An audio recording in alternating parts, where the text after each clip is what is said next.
In response to the requests of listeners, we bring you a repeat performance of a program originally heard over this network 6 weeks ago. In exactly 10 seconds from now, you will hear Could Be, written and produced by Norman Corwin, and featuring Martin Gable, Ben Grauer, Paul Mann, and Robert Trout. Parts of the program were transcribed overseas.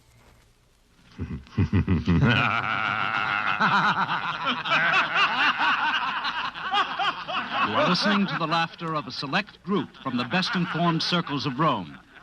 What amuses them is not the antics of a clown or the quips of a wag, but the notion of an old astronomer from Pisa. I repeat, on the basis of my observations, I have reason to believe that the world is round. But there were also some at the time who listened to what the man had to offer, thought it over, and said to themselves, Could be.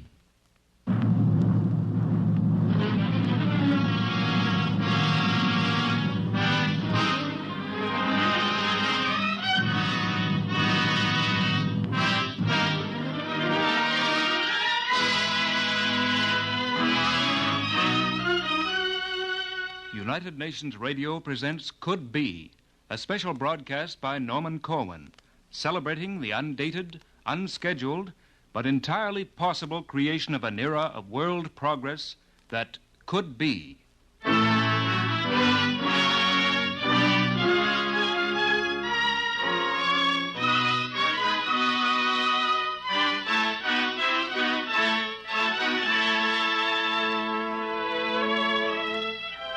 This program comes to you in a sense with the compliments of the future. It is based on what could be in the lifetime of most of us, based on what is now known and scientifically possible. This is a Sunday afternoon dream view of what could happen if the nations of the world got together and attacked common problems with the same vigor, determination, and resources with which from time to time they have attacked each other.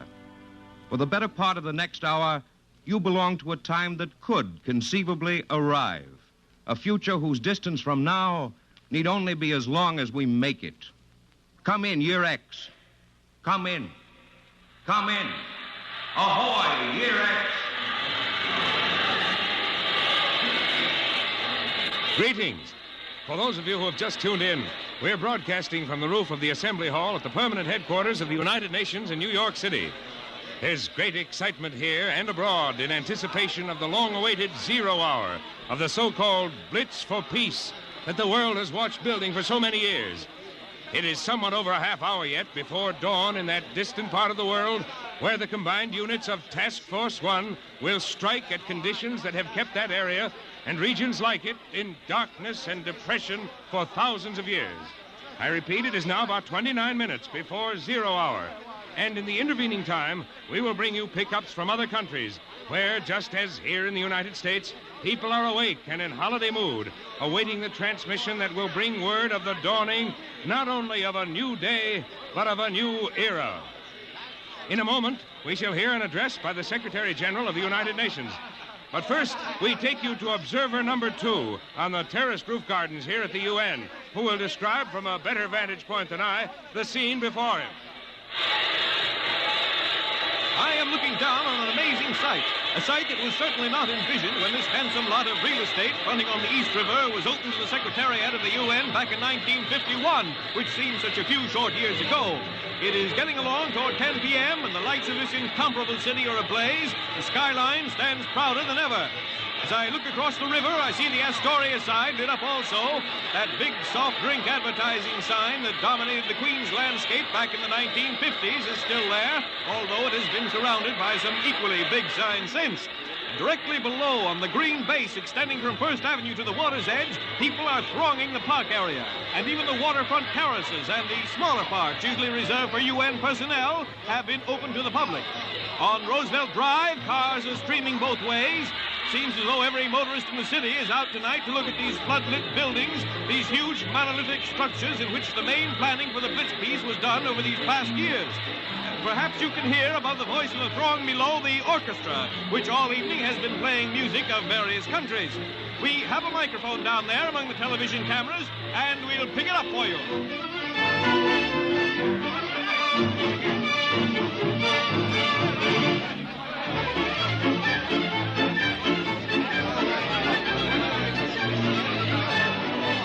Ladies and gentlemen, we've just had word that the Secretary General is about to speak to the assembled delegations of the UN, which are sitting tonight in extraordinary session.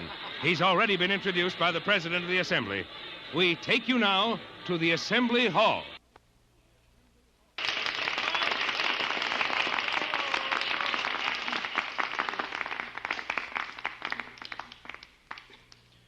Mr. President and honorable delegates,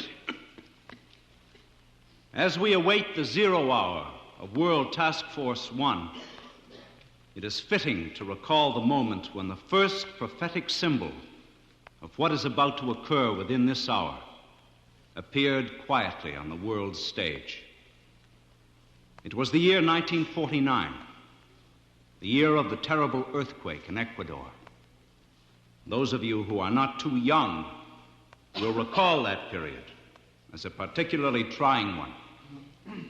A series of local wars was either current or just ended, and there was, above all, the famous Cold War.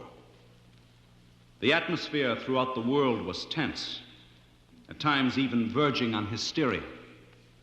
And in the midst of this, in the late summer of that disquieting 1949, there took place a meeting at Lake Success called by a long, ponderous, but distinguished name, United Nations Scientific Conference on the Conservation and Utilization of Resources, UNSCR for short. It was the first time in history that scientists and engineers from all parts of the globe, 600 of them, sat down around a conference table to help each other build a better world. The results of this conference were not immediately apparent, but the knowledge exchanged then and there was the first great stimulus toward the progress which, in years since, has led step by step to the dramatic occasion which we now await. May God speed this undertaking.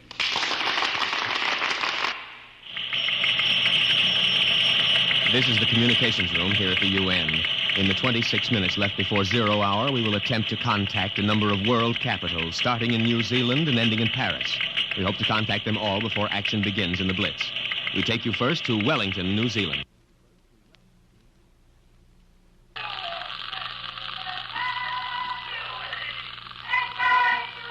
Hello, UN, New York. I am speaking from the auditorium of Victoria College in Wellington.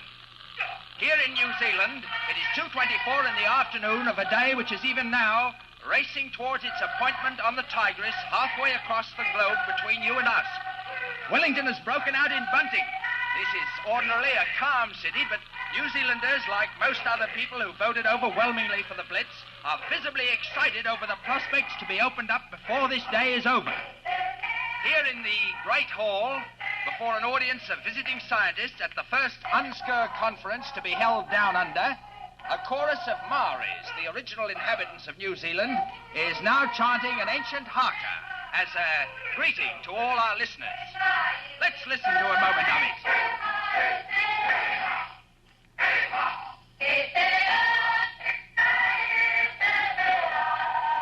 And there's our good luck wish from New Zealand to the task forces on the Tigris, Amazon, and Yangtze.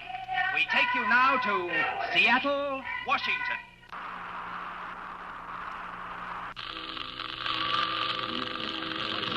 This is Observer 3 speaking from the bridge of the recently launched SS Madame Curie at her berth in Elliott Bay, Seattle.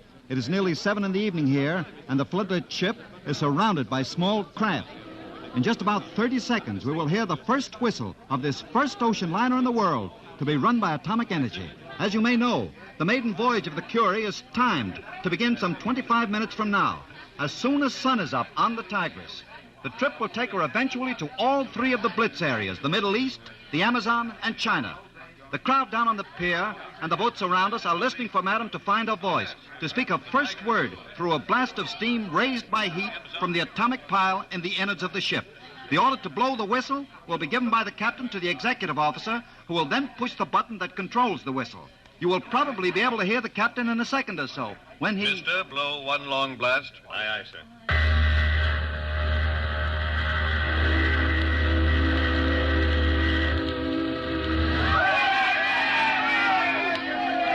The Madame Curie is now being answered by other craft in the harbor, and a great din has been set up. We take you now to London, England. This is London. I'm speaking to you from Parliament Square. Here, in the shadow of Big Ben and the Houses of Parliament, we're in the heart of this great city. It's nearly 3 o'clock in the morning, and yet, to judge from the crowds along Whitehall and Westminster Bridge, one would think it was high noon. All the way up to Trafalgar Square, a great crowd has gathered to listen to the wireless report of the historic event due in less than 25 minutes from now. Across, in Central Hall, on the other side of the square, there is in progress an exhibition of the United Kingdom's role in the World Task Forces, showing how men and supplies from these islands are contributed. None of us here has forgotten that the very first assembly of the United Nations was held in that identical hall back in the year 1946.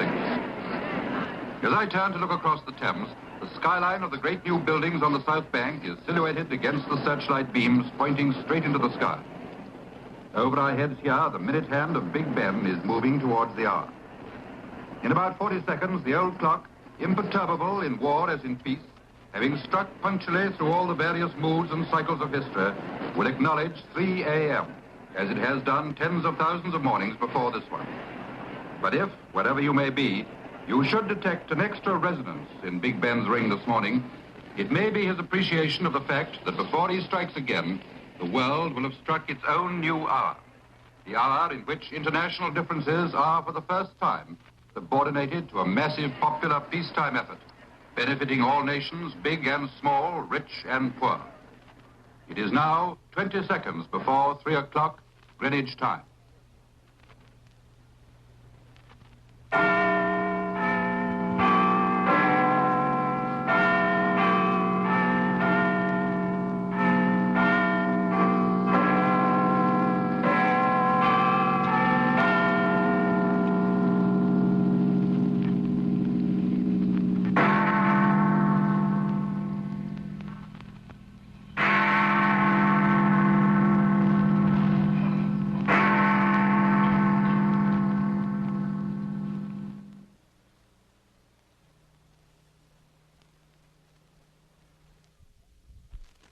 From London, We take you to the city of Lourenço Marques in Mozambique, Africa. Come in, Mozambique.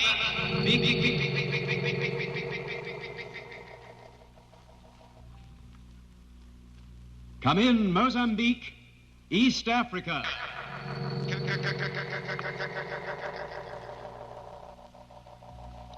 Calling Radio Mozambique, Africa.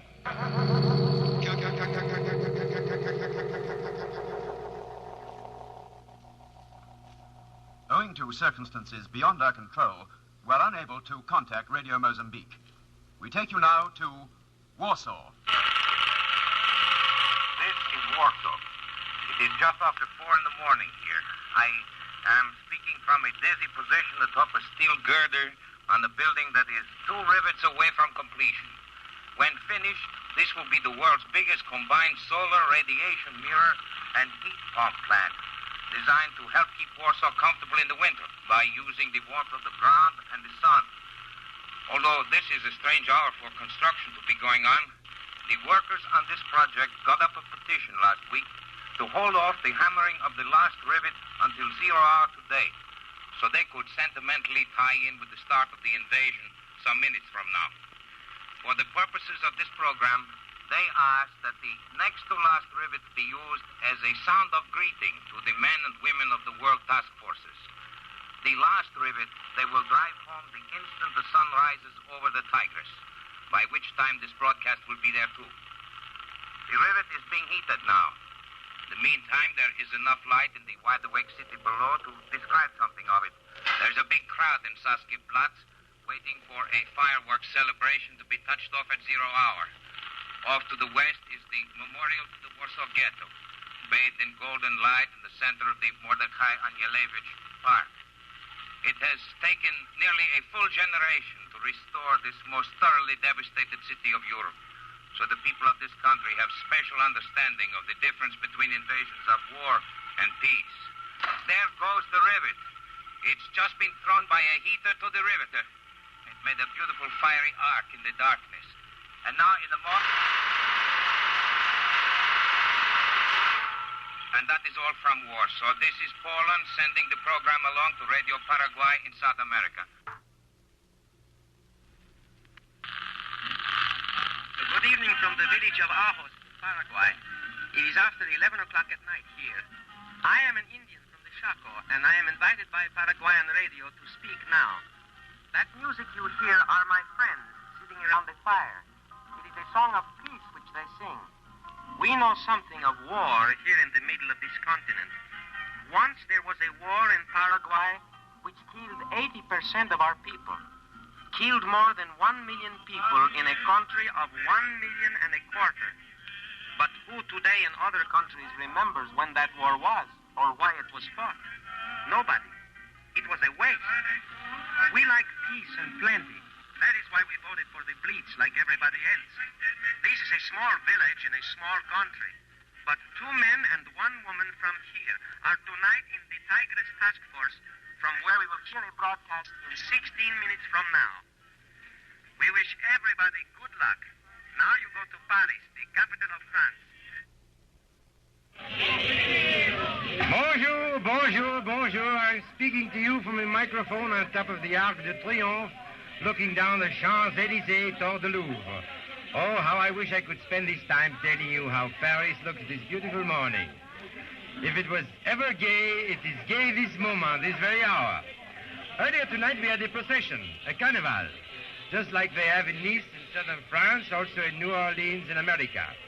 Great floats showing the work to be done under the plan of the Blitzkrieg. You should have seen the float on atomic fuel with the lights shining up from it like heat waves, and the model wind towers also, and the dams with, how you say, damsels on top of them. But we must not delay to bring you an announcement from the Director General of UNESCO, the United Nations Educational, Scientific, and Cultural Organization, whose main office is here in Paris. We take you now to UNESCO headquarters. Here at UNESCO, in the months when we were helping to plan the Blitz, it occurred to us that when this joyous night came, we would do well to remind ourselves of the solemn fact that there have been certain blitzes in history which were not quite so happy. The word blitz itself having been born in violence and death. UNESCO recently drew lots to invite a broadcasting system somewhere in the world to prepare for this very hour a 7-minute documentary of that wretched time. A reminder of the day in history when the world was awaiting not good news but disaster.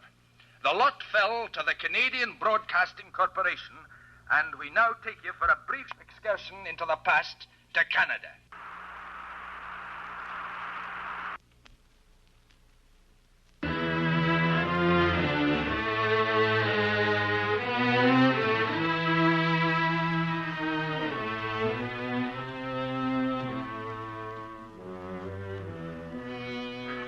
What could be comes out of what is.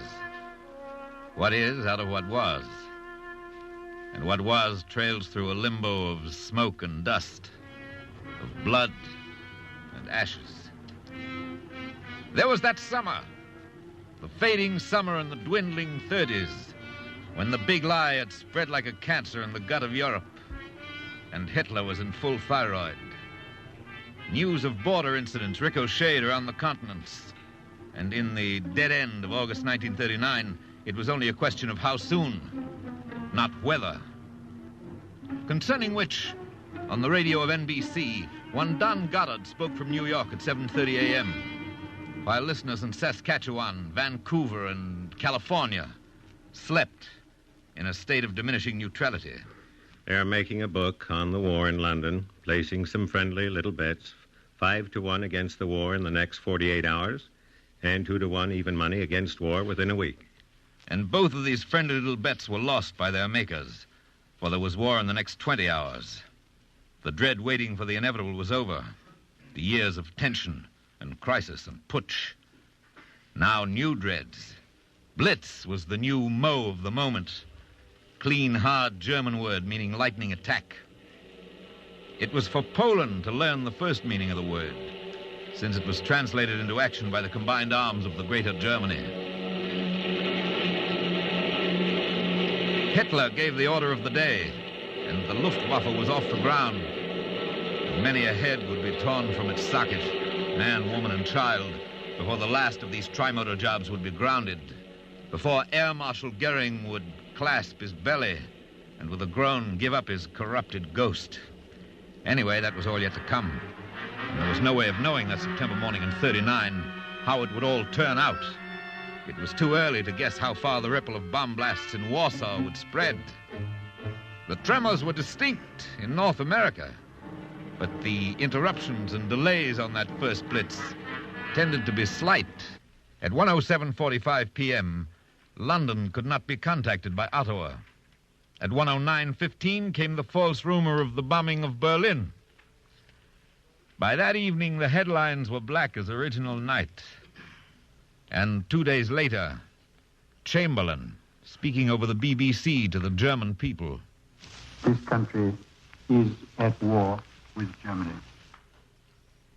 No sooner had he finished speaking than London heard the wail of the banshee that was to be in residence for 6 long years.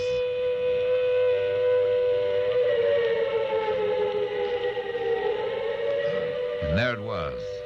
The war was on. It was called phony at first, meaning that only a few 100,000 were killed in the relative quiet.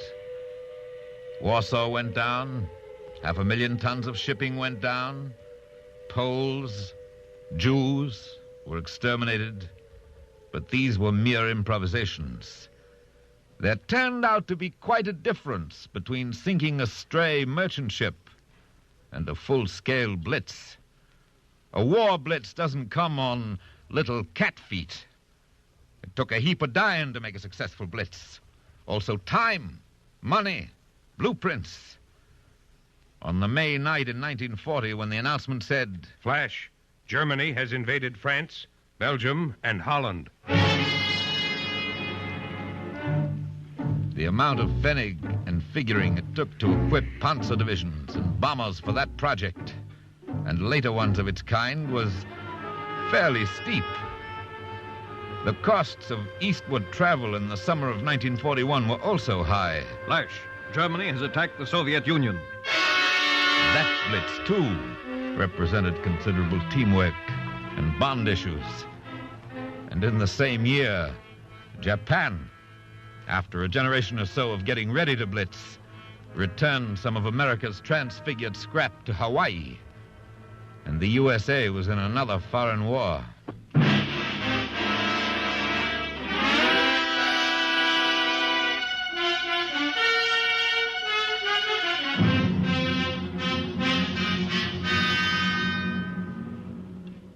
The rest was on the other foot. Out of Washington's Pentagon, London's Whitehall, and Moscow's Kremlin came in due time bigger and better blitzes, counter-blitzes. And those who lived by the sword eventually perished by the atom.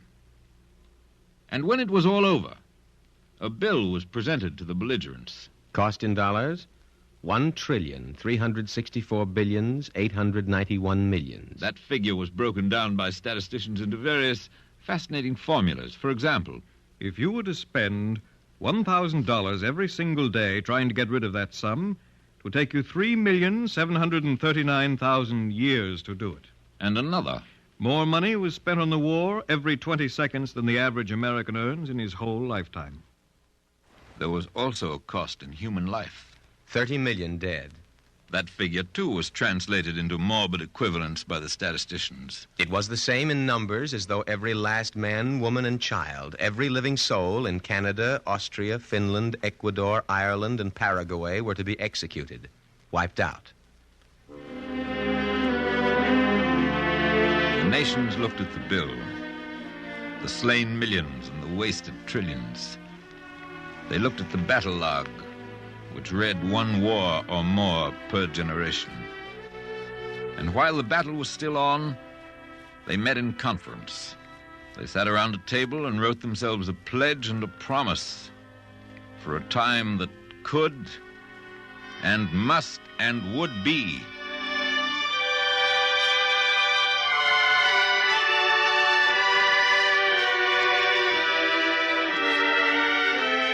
We, the peoples of the United Nations, determined to save succeeding generations from the scourge of war, which twice in our lifetime has brought untold sorrow to mankind, and to reaffirm faith in the equal rights of men and women, and of nations large and small, and to promote social progress and better standards of life in larger freedom, have resolved to combine our efforts to accomplish these aims.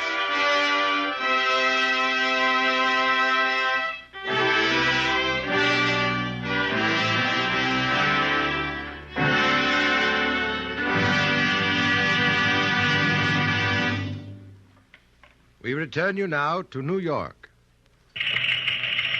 Thank you, Canada.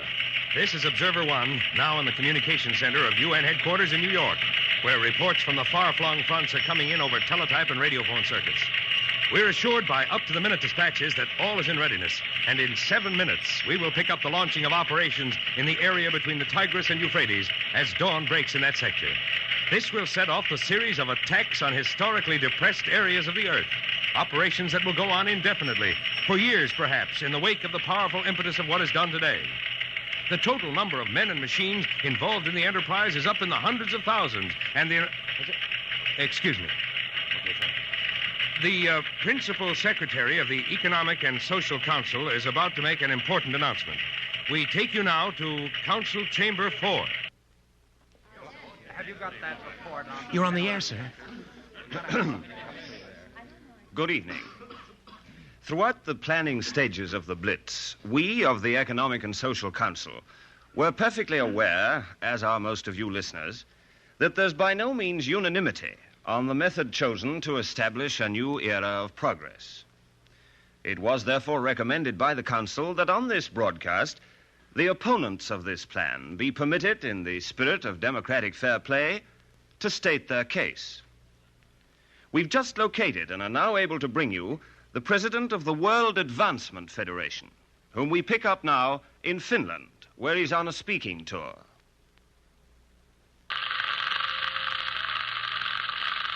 Thank you for this gracious gesture in offering the opponents of the Blitz project a chance to be heard on this broadcast. None of us in the Federation wishes to deny anybody the enthusiasm and the hopefulness which have been aroused. But we are deeply concerned lest this enthusiasm be short-lived, and after the first exhilaration of this costly adventure, the world be let down. Let me briefly number our 4 main points. Point 1. It is frivolous to stage a mock war in this fashion, since there's no tangible enemy to attack in the sense of a hostile army. Point 2. When you suddenly change ancient methods among backward people, shatter their established patterns of living and thinking overnight, certain frustrations are bound to result. Point 3. The cost is fantastic. To mention only a few items, $2 billion to inoculate every person in the world against some disease or other, with or without leave. $16 billion for dams, factories, irrigation. $1 billion to build privies for every family in the world that hasn't got one. It's a world-shaking investment without any guarantee of return. Point 4. The whole project smacks of sensationalism and dramatics. Since nothing faintly like it has ever been attempted, you have no sure guide of experience. Failure may result in a paralyzing discouragement of progress in the future. We believe you are disseminating false hope, and that from your megalomania, little good can come. That is all. Thank you and good morning. Thank you for these interesting views. We should like to reply to them briefly in the order in which they were presented. 1. The enemy is indeed tangible. Disease is an enemy. It has killed more people than armies. Undeveloped resources are an enemy. As many wars have been fought over needed resources as for any other reason in history. 2. The sudden shattering of established patterns of illness, hunger, and poverty is going to frustrate nobody, except those who make a good living out of illness, hunger, and poverty. 3, yes, the cost is admittedly high. To clean up the world is expensive. It costs as much as a small fraction of what it cost to destroy most of the world in the last 2 wars. However, it's not a question of what it costs, but what is best for man. A sanitation department is unproductive. It never returns a penny, but it isn't very nice to live without one.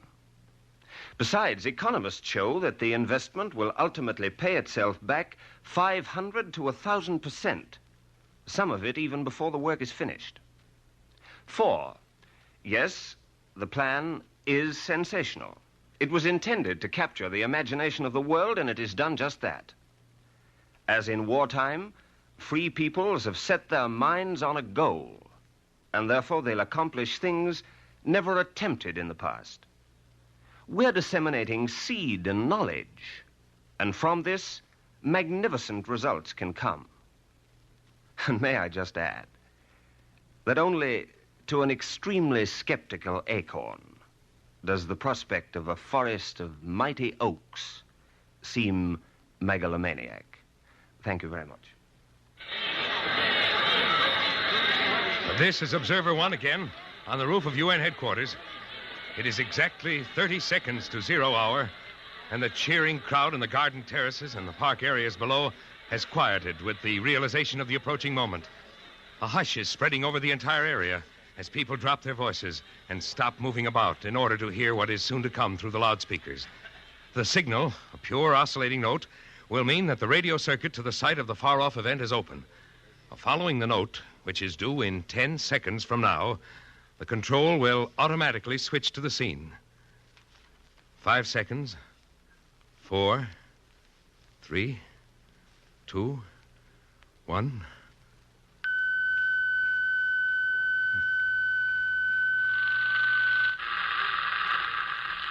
I'm speaking from the summit of a high hill, looking down on a land older than the Bible. The light of approaching day has just begun to suffuse the sky to the east. In about 1 minute's time, the sun will edge over the rim of this bleak and desolate terrain. Below us, in a 2-mile-wide pass through which flows the Tigris, is massed an army. The first in history to invade a country with instruments of life, not weapons of death. To construct, not destroy. On this hill is the coordinator of world forces, whose rank corresponds to that of Generalissimo. At the very moment light breaks, trumpets will announce the order of the day, which the coordinator will then give by shortwave to amplifying trucks all along the valley. I imagine you'll be able to hear the echo of his voice from those sound trucks. There it is. There's the first glint of the sun. The sun is rising.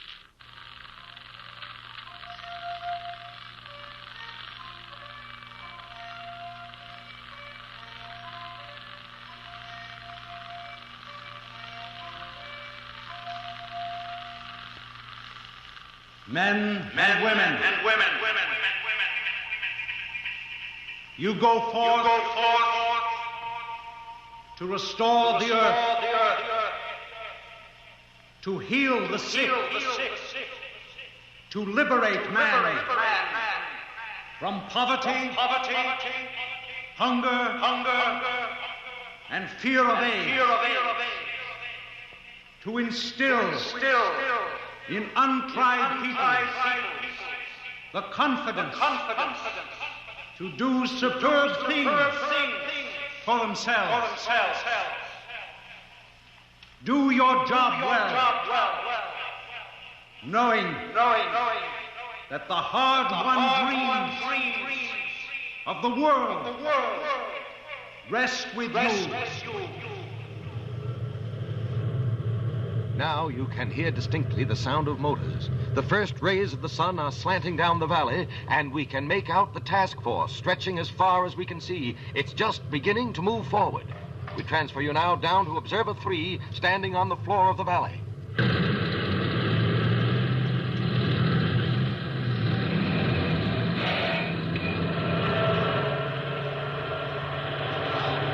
Hello, I hope you can hear me.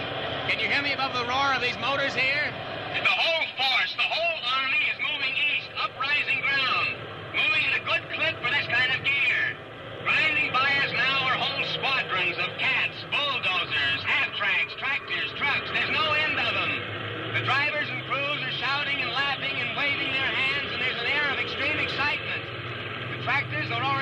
the formation at the head of the column and fanning out north and south with the object of terracing the lower hills. They know exactly where they're going because every bit of this ground has been studied and mapped by advance units.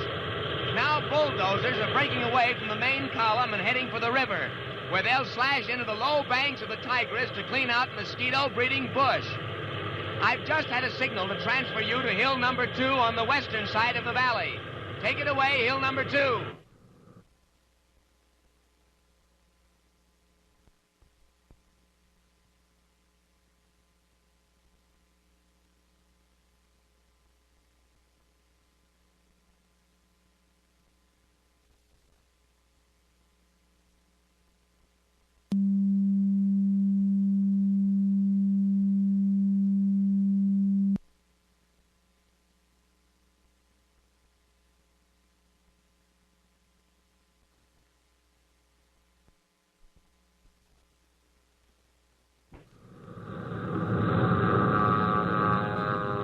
I'm standing on Hill 2, from which I can see to the north an airfield where planes are taking off to join the procession.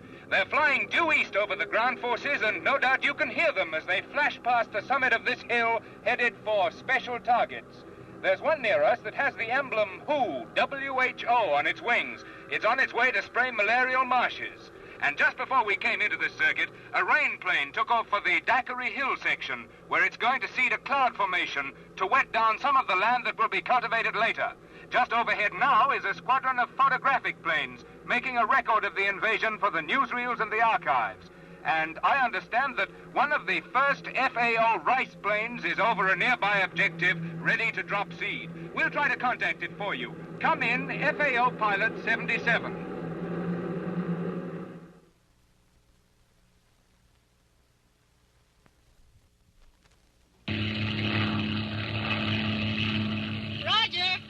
I'm flying this plane alone and descending to 20 feet as I approach field 14.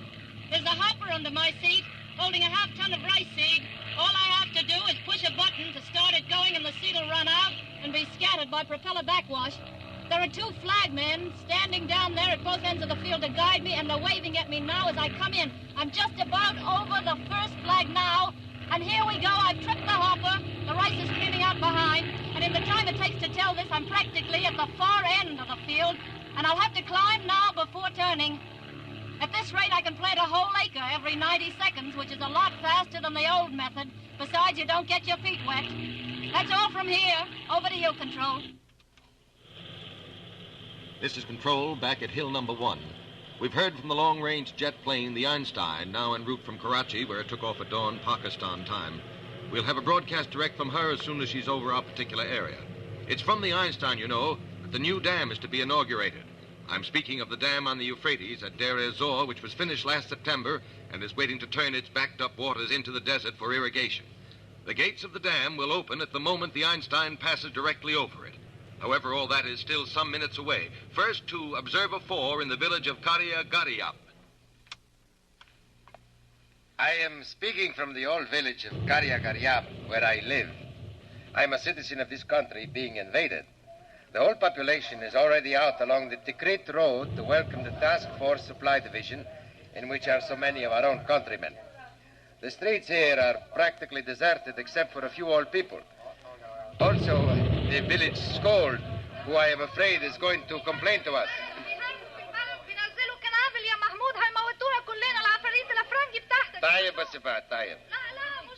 This woman says she is sure that fighting has broken out ahead and is coming this way. She refuses to believe what her neighbors tell her, that what sounds like gunfire in the distance is just dynamiting for construction of the new water supply system through here.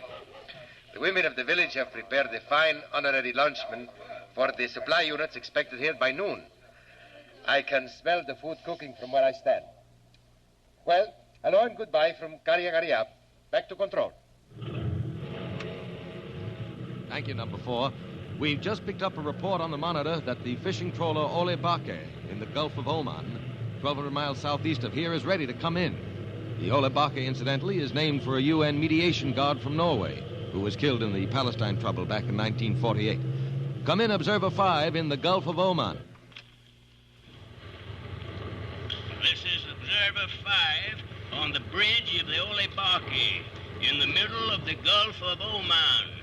We saw the Einstein pass overhead about an hour ago, headed north and looking mighty pretty and cool up there. I don't mind telling you, it's hot and humid enough down here to stew a turtle. But when it gets up around 120 degrees this afternoon, we'll just think about the automatic freezing tunnel. It's 50 degrees below zero down there, and the fish get frozen stiffer than a board as they pass through the tunnel on a conveyor belt on their way to storage bins. Up here in the chart room is a radar indicator which locates fish. Just as in war, radar was used to locate submarines. That blip you're hearing is a signal that a school of salmon is ahead of the ship at a distance of, about, wait a minute, I'll ask. 1,500 meters. Well, that's about 5,000 feet ahead. This echo ranger and sounder is really very talented. It can identify not only the position, but the kind of fish. Whether it's shark, tuna, or mackerel, or whale. They have seen whales in this Gulf, you know. It tells how deep they're running. And you can also figure the speed at which the fish and the ship are approaching each other. That's sardines here. What's that? I say we're chasing sardines, not salmon. No salmon here. Indian oil sardines. Well, I'm corrected. What's coming through on the radar now is a school of Indian oil sardines, not, as I previously said, salmon. Anyway, it's fish, and it's going to help feed people. Is that what you want, Tigris? Back to you up there. Thank you, Barkey. We've got a report from the Einstein that she's over Samara, to the south of here, and will be nearing the formation in a matter of minutes. Meanwhile, let's have a word from an observer right in the middle of that formation. Over to 6. It is very exciting to sit on a half-track carrying hybrid corn seed and watch the world move into action along with you. There are hundreds of vehicles around us in a tremendous cloud of dust, and I was able to identify the flags of 42 countries before I lost count. There is a communications unit, construction squad, educational squad, a mobile hospital has just bounced past us, followed by a library on wheels. Right behind us is a division of carpenters, and in front of us a team of veterinarians on its way to set up animal control centers wherever needed. The nearest thing to a suggestion of war in this blitz, far as I can see, is the extermination squad, which is moving ahead in a grim, determined way. I am going to turn you over to one of these workers. Over to you, 7. All we're out to exterminate is rats, bugs, lice, vermin, and locusts.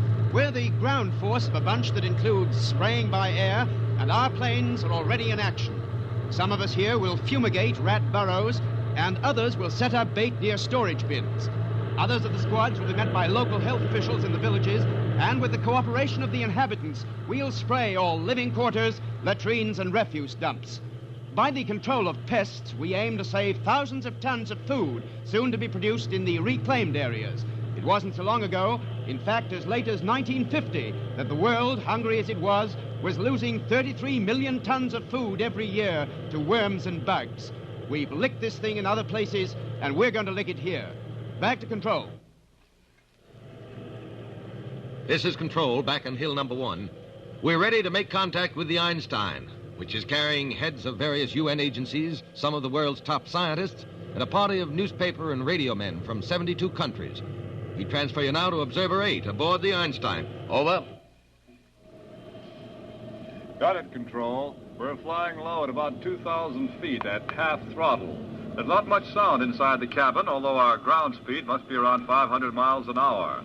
This has been a swift and smooth flight from India, and we're just now arriving over the scene of the invasion here in Tigris-Euphrates, and the whole lot of us is sitting forward and looking down through the plexiglass floor of the cabin like passengers in a glass-bottom boat.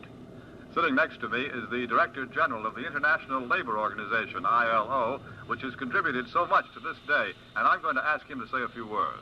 Well, all I can say is that the species of man has come a long way from the time when the Nazis were making lampshades of human skin, when the greatest problem of scientists was to figure out how many people could be killed quickly. What's going on down there thrills us in this plane because we've just flown over traces of the old roads and irrigation canals of thousands of years ago, a system smashed by invading Mongols in the 13th century. That's a lot different kind of invasion down there this morning, I tell you that. There has never been an army like this one. Nothing secret about it. Everybody knows its strength.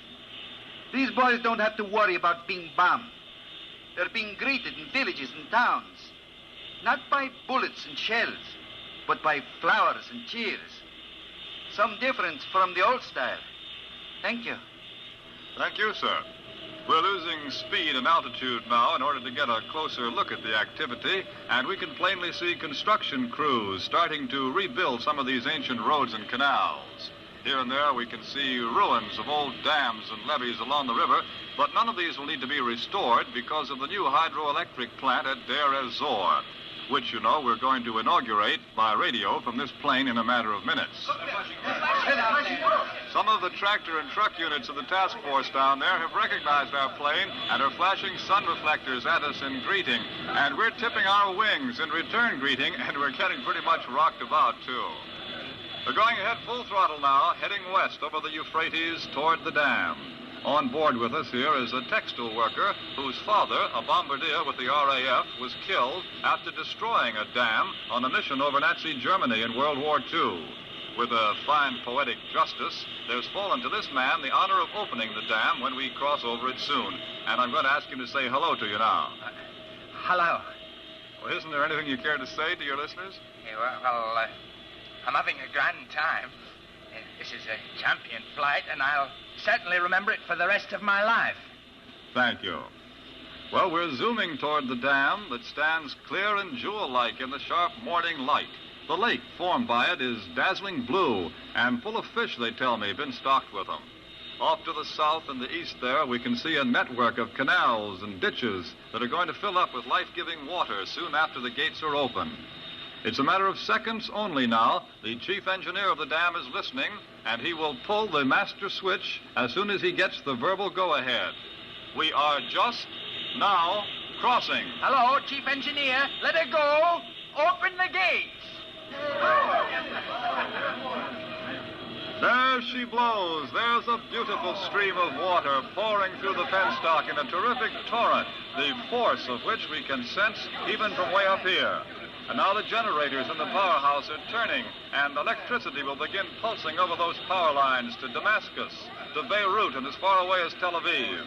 I'm going to cut away momentarily to a ground microphone down by the penstock so that you can hear the sound of the water as it goes pouring through.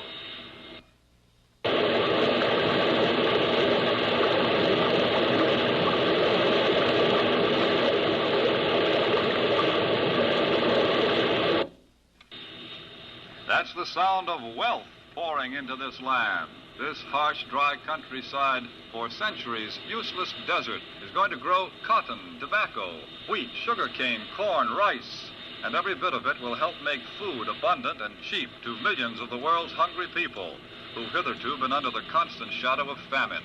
The Middle East, which for so many years was a depressed area of the world, will...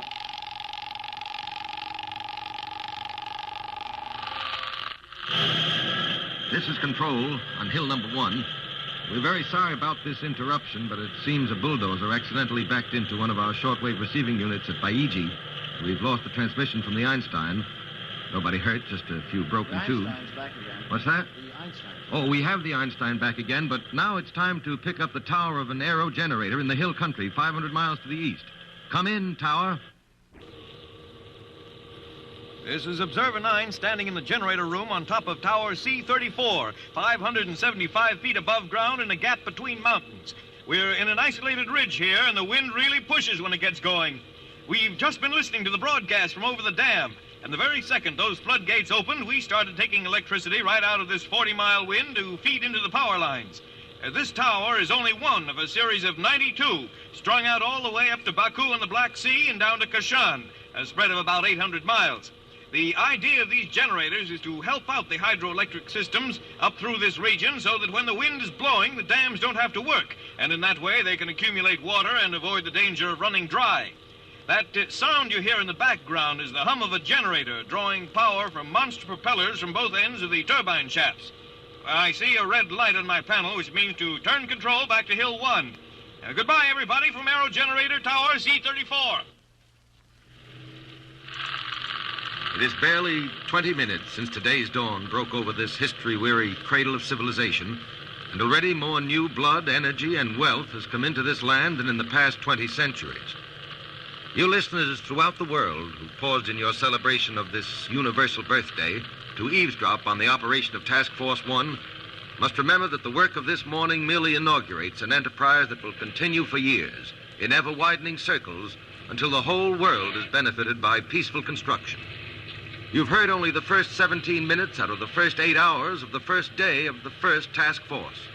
Westward across the world, in Brazil, Task Force 2 awaits in darkness the rising of the sun 7 hours from now. However, radio takes you there in less than 1/7 of a second. This is Hill 1 on the Tigris, saying over to Station 1 at Belém do Pará, Brazil, South America. It is night here in Belém do Pará, and Task Force 2, a force so big it is split up into 3 sections, 1,000 miles apart, is sleeping. Here at the mouth of the Amazon, the section will be up and in action by dawn. The force at Station 2 in Manaus, 1,000 miles inland, will follow when the sun reaches there an hour later. And Section 3 at Iquitos, Peru, another 1,500 miles further upstream, will enter the Blitz on the 3rd hour. Before the end of the day, in South America, the great Yangtze Blitz in China will be on, in the hands of World Task Force 3.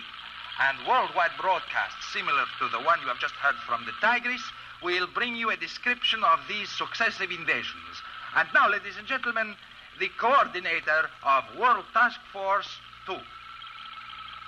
I wish only to express the supreme confidence of this force that the difficulties facing us in the vast Amazon basin, an area as great as that of the United States or Australia, will be overcome.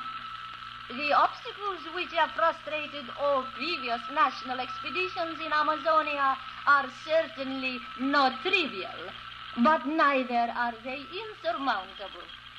With the help of the people of all nations working through the UN, we will render these 3 million square miles into one of the world's greatest food reserves.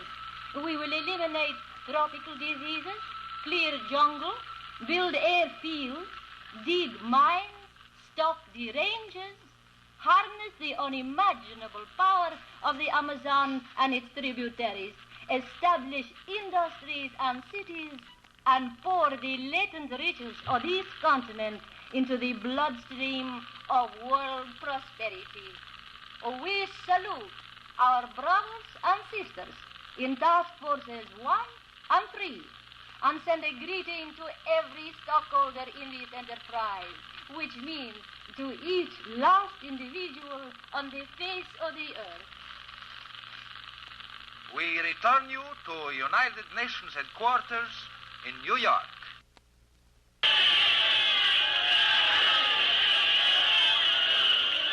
This is Observer One on the roof of UN headquarters in New York. A cheering, shouting throng is voicing its enthusiasm for the dramatic efficiency with which the first gunless, bloodless, and creative blitz in the history of the world is taking place without impediment in the oldest civilized region on Earth. The grounds of the United Nations headquarters is surging with people.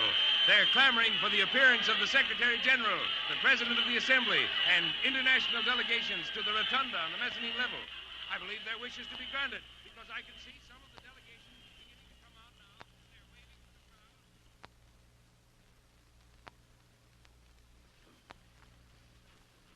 A dream.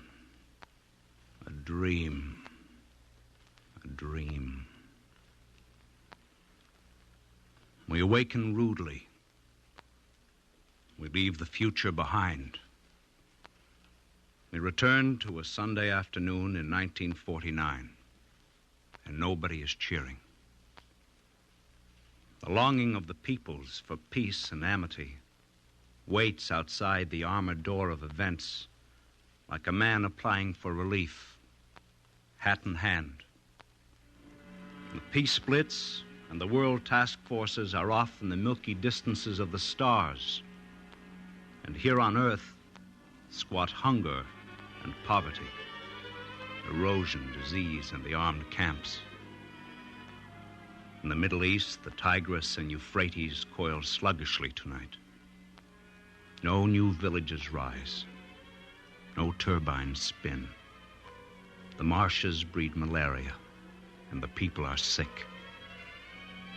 In the deep of Brazil, the giant Amazon slumbers, and the wealth of the continent waits. Between what could be and what is are barbed wire and tank traps, old wounds and new suspicions, hatreds, fear, corruption, ignorance, intolerance, war, threats of war, trouble compounded into trouble, for details of which consult your morning newspaper.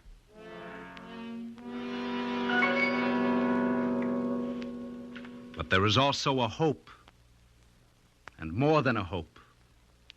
And what could be may one day break through and become. At least one part of our Sunday dream is true. All those dams, wind towers, seeding planes, heat pumps, atomic energy, the radar on the fishing boats, the techniques, the manpower, the international agencies, the money, they're all here now. And cooperation has already begun among nations through UN, whose permanent headquarters is going up right now in New York City. Could it be then? Could this fantasy, in which peace and cooperation are more exciting to the world than war, could this possibly be? If a man foreseeing the airplane and telephone and atomic bomb 100 years ago had told an audience of sensible, practical citizens, man, born of earth and water and a touch of fire, custom sodden before his whiskers show, trading sweat and curses and marketable goods, leaping to war at the whisper of a drum, dreaming dreams, yet stoning the prophets who pronounce them. This man will one day fly sturdier than the eagle, farther and faster. He will swim at the side of the whale under whole seas.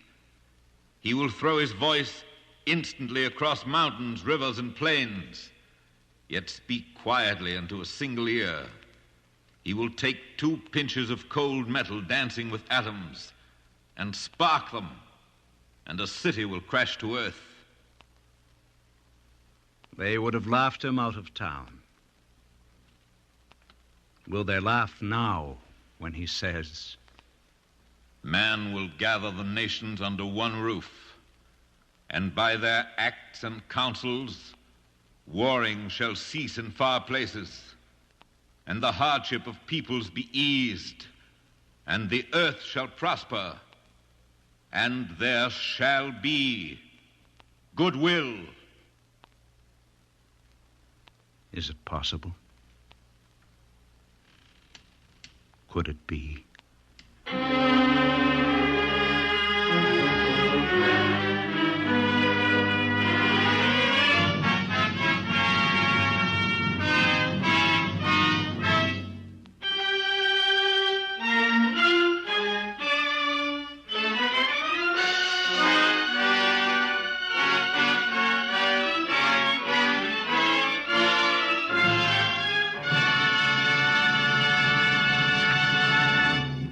Today, the American Federation of Labor takes pleasure in giving strong, practical support to the United Nations by devoting its America United broadcast to a documentary program prepared by United Nations Radio. It offers this cooperation out of a conviction that all Americans, whether union members or otherwise, should work together for world peace, and that the United Nations, in moving toward this goal, is striving to establish conditions of health, prosperity, freedom, and security for all peoples.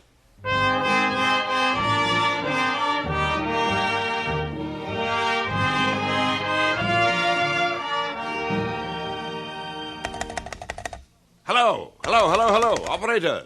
I'm sorry, there will be a delay on that call. What do you mean delay? There will be a delay of 2 hours on that call to New York. Delay? This is impossible. I've got to talk to my son right away. Now, give me the supervisor. And who is this, please? This is Mayor Harvey Stone of Maplefield, Ontario, Canada.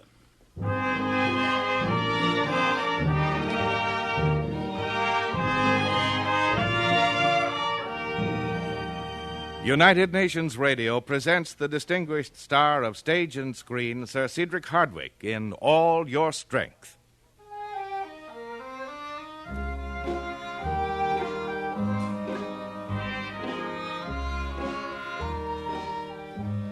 All your strength. It's a fine phrase. Matter of fact, I've used it fairly frequently in various situations. You know the quotation, of course, Longfellow. All your strength is in your union. All your danger is in discord. Yes, it's a fine thought.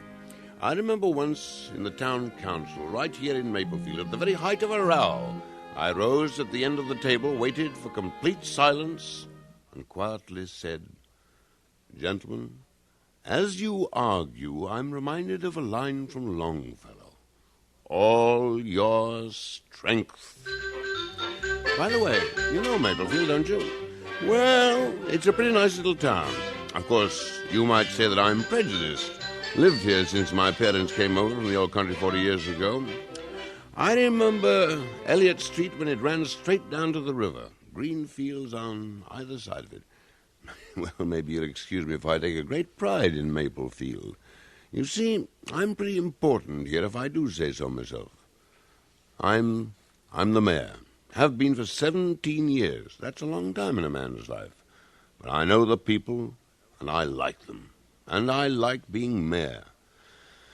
But there was a time about 6 months ago when, well, it began to get me down a bit. Oh, I think I was a bit overtired and nervous. Old Doc Masterson kept telling me I should take a rest. Maybe a trip. Well, I guess maybe I became a bit impatient. Irritable sometimes. Now, I don't want to seem interfering, Mr. Stone, but I think you were a bit hard on old Frank Pope at the council meeting today.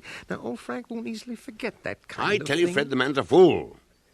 We've got to get these Kincaid Motor people to buy that site down in Green Park, and Frank Pope knows that. Yes, that's I mean, quite it's more true, to Maplefield than I can tell you. The least we can do is to build that road for them. Every time we want to move ahead, that pompous old windbag... Now, wait a minute, Mr. Stone. Calm yourself. You never used to let these things get you down. Now, you used to take them in your stride. Now, well, maybe he was right.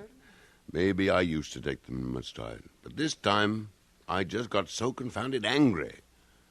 I'd been in this too long, I thought. Maybe I'll take a rest. I'll take a trip.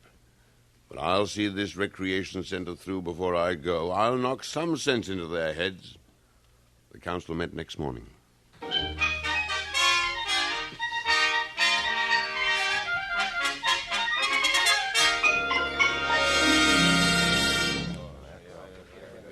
His Honor the Mayor!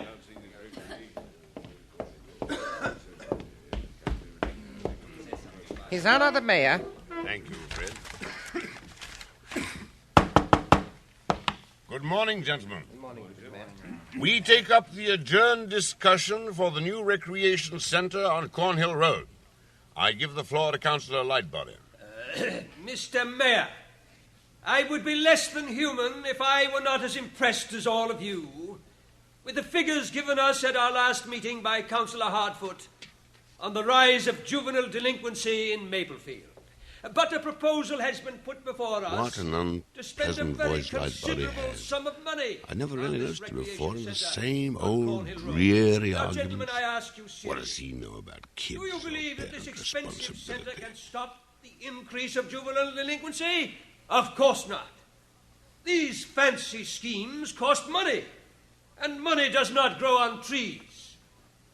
Mr. Mayor, I ask for a complete reconsideration of the entire matter.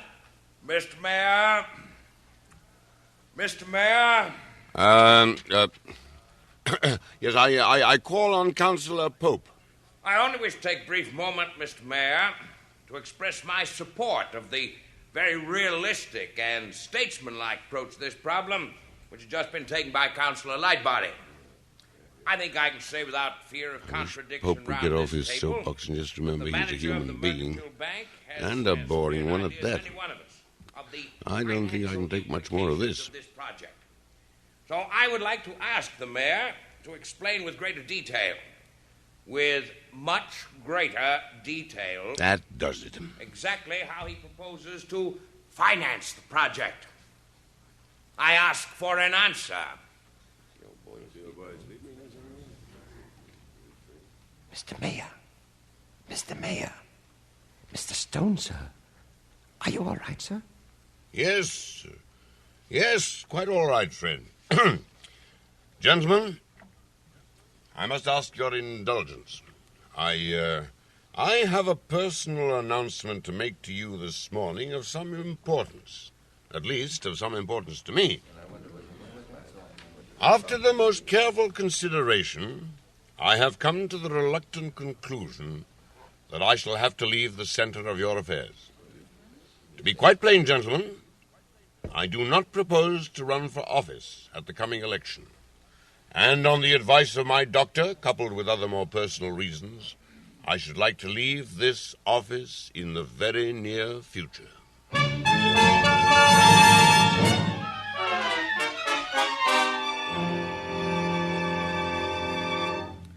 No, Fred, you needn't go on. My mind's made up. That meeting this morning decided me. Mr. Stone, the party will lose the election. You're the only man who's kept us in power here. Fred, I just can't take any more of this. Pope goes droning on, and Lightbody hasn't changed an adjective since I became mayor 17 years ago. 18, Mr. Stone, 18 in just a few months. I remember it very well. It was the day before my first daughter was born. Now, for 18 years, I thought more of the problems of Maplefield than of how to live myself. I want a break, Fred, and I'm going to take it. Maplefield. Do you know, Fred, Maplefield and its problems have filled every hour of the best years of my life? We got that new clinic down at Ard Hill, but Doc Marston tells me I'm on the road to a nervous breakdown. I'd fight for a recreation center for the kids, and I never even see my own son. Johnny's a fine boy, Mr. Stone. How's he getting on these days? I'm going to see him, Fred, when I get to New York. He's working at that UN setup, at Lake Success. Yeah, it'll be nice to see Johnny.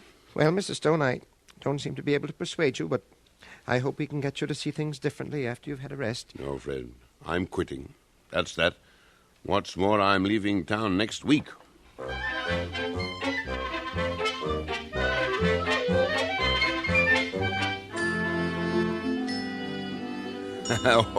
Old Thompson down at the Ulysses Travel Agency had a grand time mapping out where I ought to go. And Doc Masterson threw in a few suggestions which he said would be good for my liver.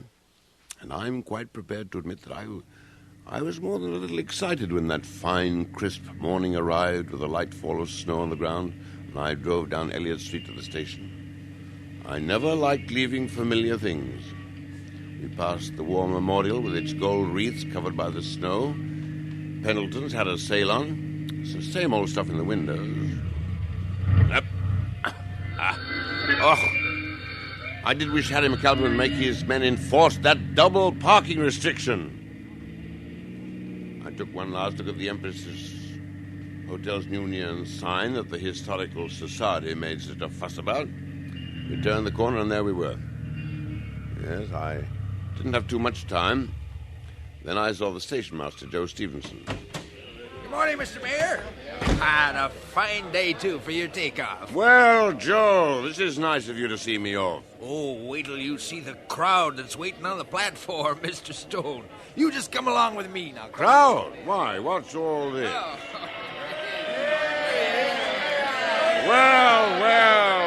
Well, I never thought that. There they all were. The whole council, the town hall employees, even old Doc Masterson. And by the time they'd all shaken my hand, well, I'm not a sentimental man, but I was frail enough to feel mighty proud. And suddenly there was old Pope, and he was speaking. I Pope, believe it of all is true people. that in the past, Mayor Stone and I have not always seen eye to eye on public issues in this town. But I'm happy to speak for all of us here this morning when I wish him bon voyage. And when I present him with this small token of our appreciation and goodwill after his many years of service in Maplefield. My dear friends, my dear friend, I find it hard to know what to say. If only Joe Stevenson would have his trains leave on time, I mightn't have gotten away without making a speech. It's not easy for me to leave Maplefield, and now, when the moment has come to go, Mr. Mayor, I can't hold the train much longer. Thank you again, all of you, and God bless you.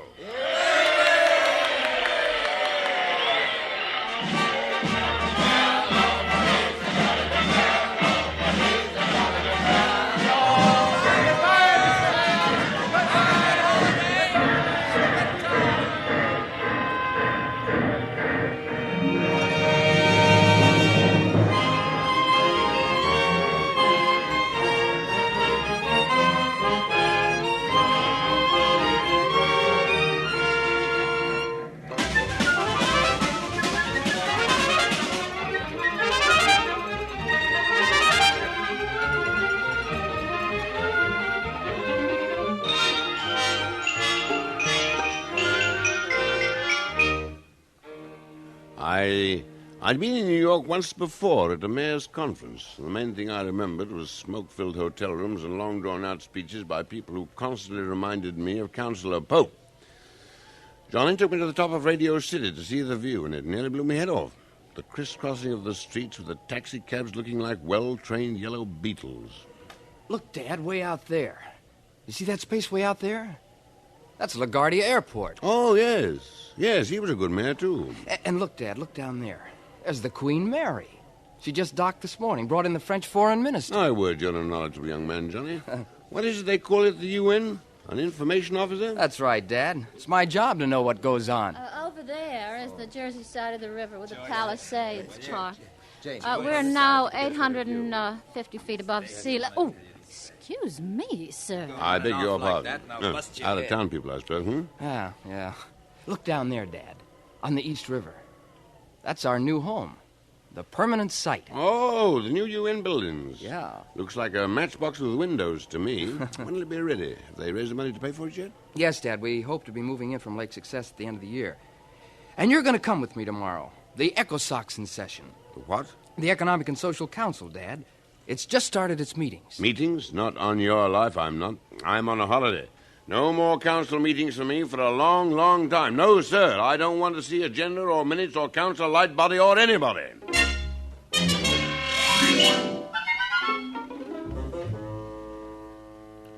It was just in the middle of the morning when Johnny and I arrived at Lake Success and went into the UN building. He'd filled my head with this economic and social council stuff. Johnny sat in his little office and talked with the same enthusiasm and fire, just as I remembered him 15 years ago when he used to come home and tell me the story of the Western movie he'd just seen with all the gunplay and dialogue. You see, Dad, this organization of mine... Listen to this. This organization of yours. Well, its first job is to keep the peace and try to settle the political problems. That's the Security Council. Mm-hmm. But there's another side to it, Dad, and maybe in the long run just as important a side. To remove the causes of war and insecurity. Oh, that's a pretty tall order. Economic causes, social causes. All the things that make people dissatisfied. You know, almost everything that affects your daily life comes to this council in some way or another. Come on, let's walk down and look in on it. They've started their morning session. Johnny, I tell you, I came here for a rest.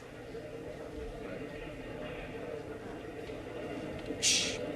Down these steps. But first, may I say, gentlemen, let's take these two seats. Much as I respect your opinions and take pleasure in your voices, time is getting short.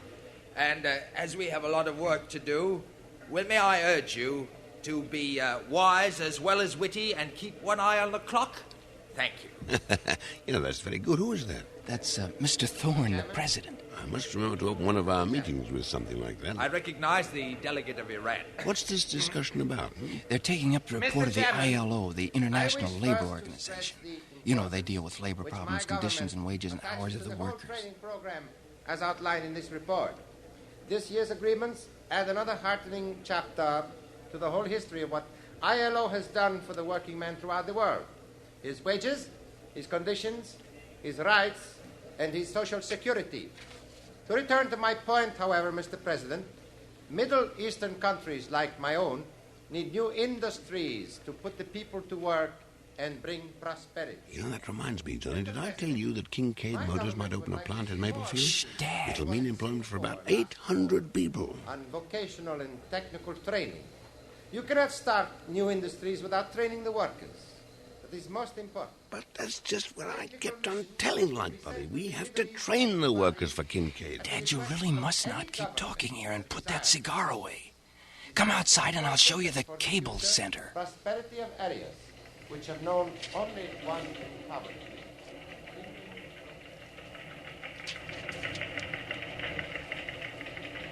The walls of the cable room were lined with some green substance to deaden the noise, and there in front of me was a whole battery of cable machines with messages ticking in from every part of the world. Johnny reached forward. Let's see what's coming in, Dad. Here we are. What does this say? From WHO, that's the World Health Organization. Hey, what's this? Read it, Dad. Typhus epidemic broken out in Japan, informing all centers and arriving ships. No cause for alarm, but stand by for call for vaccine if necessary. Well, it looks as though they've got that under control at the moment. But, Johnny, I just didn't know this kind of thing went on. How do these World Health people help? Well, of course, this is only one side of their work, but they're always standing by to help local committees stop epidemics. They even send doctors and serums. You remember, Johnny, 10 or 12 years ago when we had that small outbreak of scarlet fever, old Doc Marston came along to ask my advice? But, Dad, you've no idea what this WHO is doing. It has attacked on a world scale almost every major disease. You might say it's a doctor with a fairly large practice, John. They're carrying on a colossal campaign in Europe with this new BCG vaccination against tuberculosis. What did you say, BBC? No, BCG, Dad. And just a few weeks ago, they were sending iron lungs to Bombay for a polio epidemic. And they're spraying malaria swamps in the Balkans, in Greece, Egypt... Greece, that reminds me, Johnny. Did I tell you that Nick Theopopoulos just bought the Henderson place to expand his restaurant? Oh, is that so?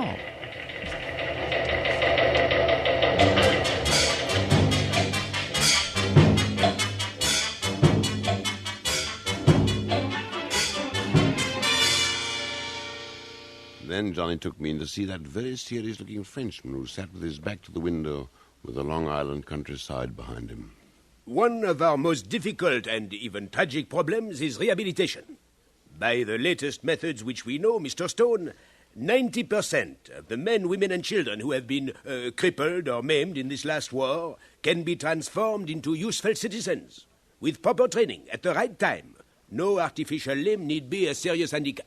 We walked along the corridors with Johnny talking all the time. He showed me documents and charts of the rice crops in the Far East, graphs of coal production in Europe. Seemed to me we'd been walking for miles. Johnny, don't you ever get lost in this place? Hello, Johnny. I get around all right. I see what you mean. Nice-looking girl. Does she work here? Yeah, she's from Turkey. As a matter of fact, I noticed a lot of foreigners around here. This is the United Nations. Come along, Dad. It's nearly 3:30, and we're going to that press conference. And that was one striking memory of the afternoon which comes to my mind every now and then in a quiet moment. It wasn't all that dramatic as it happened, but it's the kind of thing you don't easily forget. We went into a room where a press conference was going on. The furniture was plain and modern, and the walls were covered with charts and maps. There was a nice-looking middle-aged woman sitting at a table in front of a group of newspaper men. Johnny told me she'd just come back from Italy, where she'd been working with the United Nations Children's Emergency Fund. Well, we work with a mission of about 30 persons, and with the cooperation of the Italian government, we feed children all over Italy, more than 1 million of them. I see. Mrs. Belden, aside from feeding them, is there anything else that you do for the health needs of these children? Oh, yes. UNICEF and the World Health Organization have a tremendous anti-TB program. Last year, they vaccinated 8 million children in Europe alone. Mrs. Belden, the children you take care of, they've had some terrible experiences. Do you ever have any trouble with them? Well, the kind of trouble I hope you and I will never experience personally. I'm thinking, for example, of one little boy I saw sitting on the floor, cross-legged, with a bowl of soup before him, and he was crying. He was crying hard. I asked him why. He said he couldn't eat his soup because there were some strange reddish-brown things in it. So I looked and saw that what had upset him, what had made him cry, were the pieces of meat in his soup. You see, he'd never seen meat before. I sat for a moment silent in that room with its charts and its maps, and my mind turned to those slums we were always so worried about down by the river on Cornhill Road, and I thought, in the face of what I've just heard, we in Maplefield could surely do.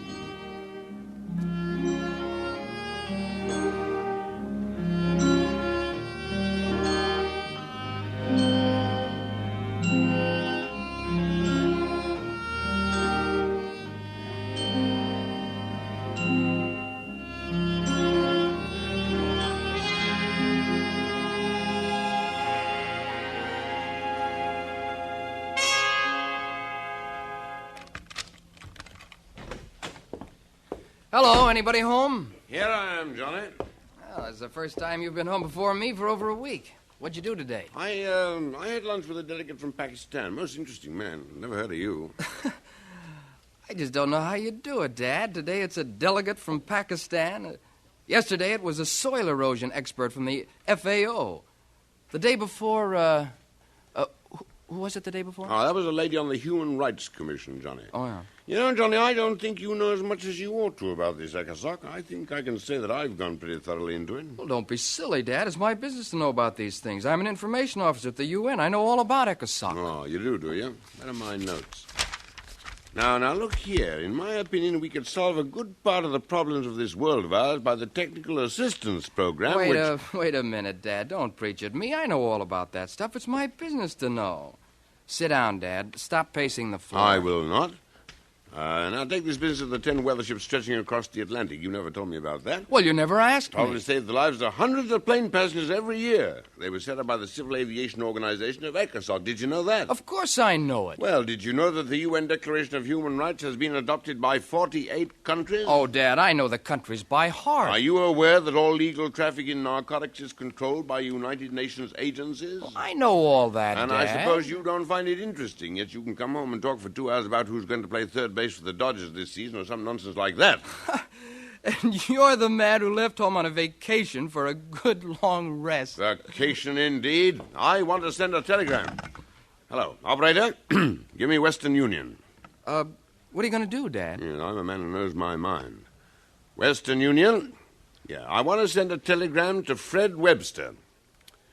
Civic Office, Town Hall, Maplefield, Ontario, Canada. Got that? And the message reads, changed my mind.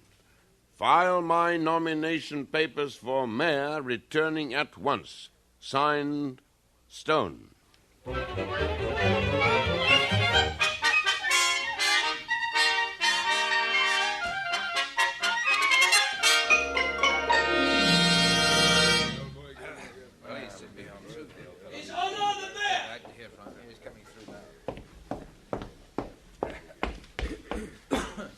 His Honor the Mayor. Thank you, friend.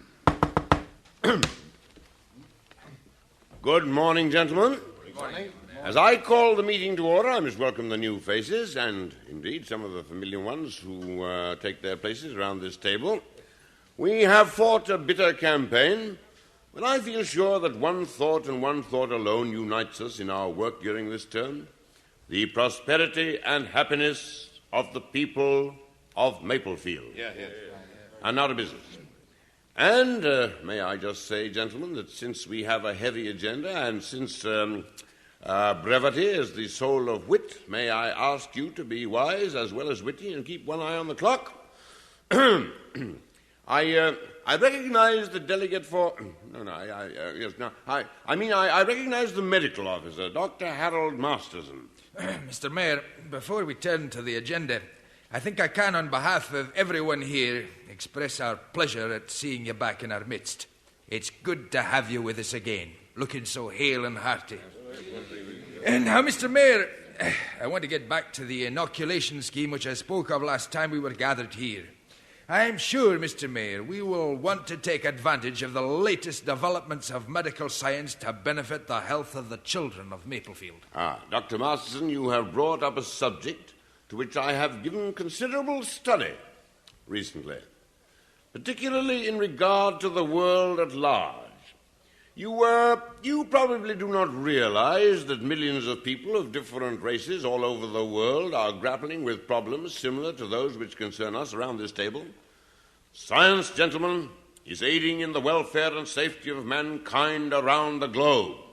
Why, even as we sit in this council chamber, an aircraft is winging its way across the broad Atlantic Ocean with a precious burden of human life.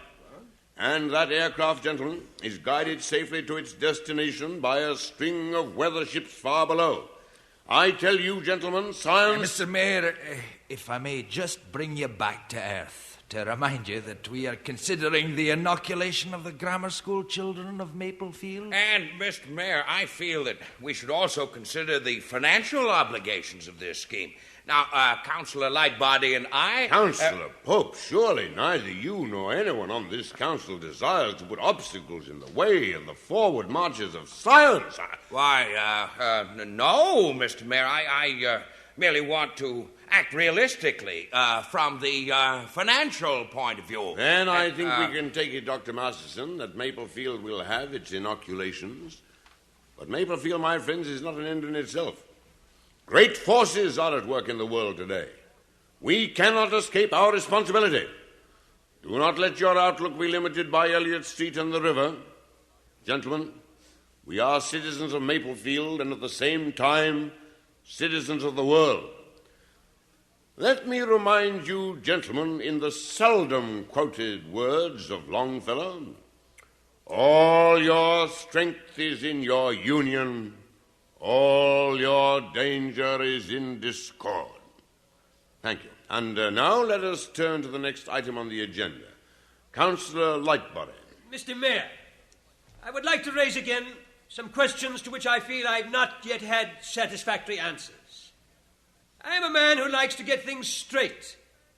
I'm a plain man, Mr. Mayor. Look here, you don't want to have to listen to Councillor Lightbody, do you? He never says anything new. But lots of new things have happened in Maplefield. We've got the Kincaid motor people settled in Green Park, and the recreation centre went through. The town's really been humming. By the way, if you're ever around this part of the world, look me up. Maplefield's a good place to start up a business if you have a mind to.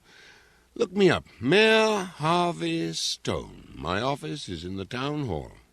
I'll still be there.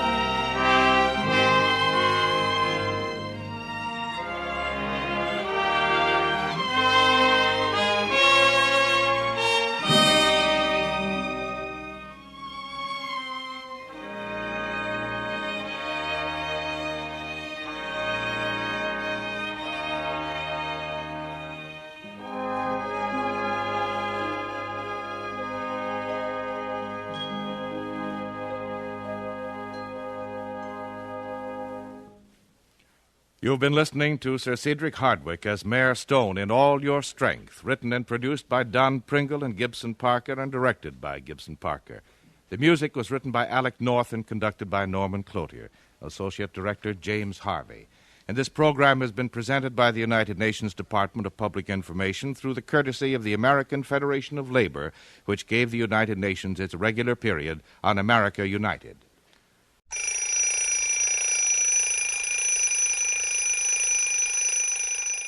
This is the day it happened. Lowell Thomas speaking. Our story begins at 7 o'clock in the morning in a white house on Bright Street in a town which we will call Munson. It's the only house on the street which could stand another coat of paint, number 317. The sound of spring filters into the open window. The garbage collector is finishing up his job. Kids are playing tag next door.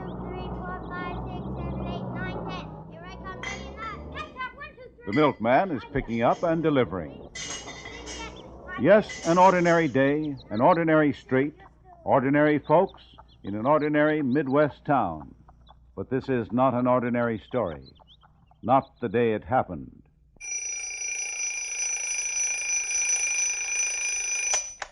United Nations Radio presents The Day It Happened, a special transcribed play in tribute to the International Red Cross, with Madeleine Carroll, Francho Tone, and Lowell Thomas. The broadcast will conclude with a message from Mr. Dag Hammarskjöld, Secretary General of the United Nations. Now, The Day It Happened.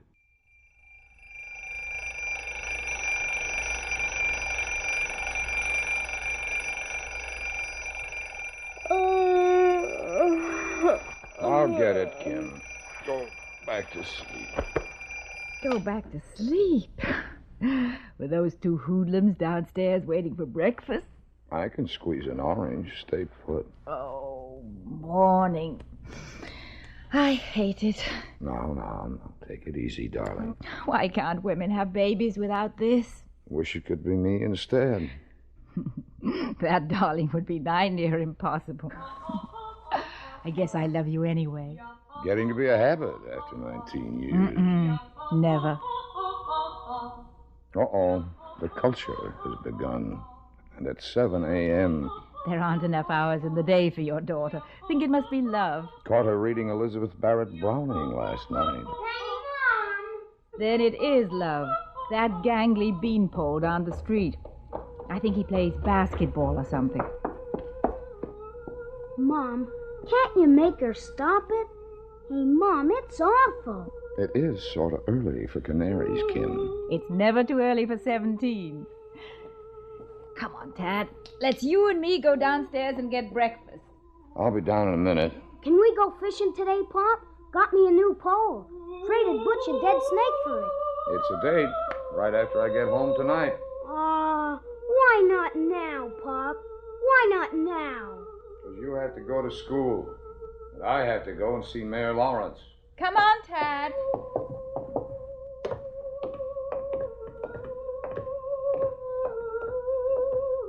Hey, Mom, if you put 67 with 93, what's the answer, huh? You didn't do your homework. Me and Donnie had an important club meeting with the Bunker Hill boys. We had to swear in a new guy. Donnie and I, Tad. Oh, gosh. Morning, Mother. Hi, Cindy. You're in good voice this morning. You really think so? Come on in and practice over scrambled eggs. Mother, how can you be so prosaic? Get her. Why must I be chastised by such infants? What's that mean? You're too young to know. Who are you kidding? Come on. It's too early for argument. Let's eat. Hand me that frying pan, Cindy, will you? Got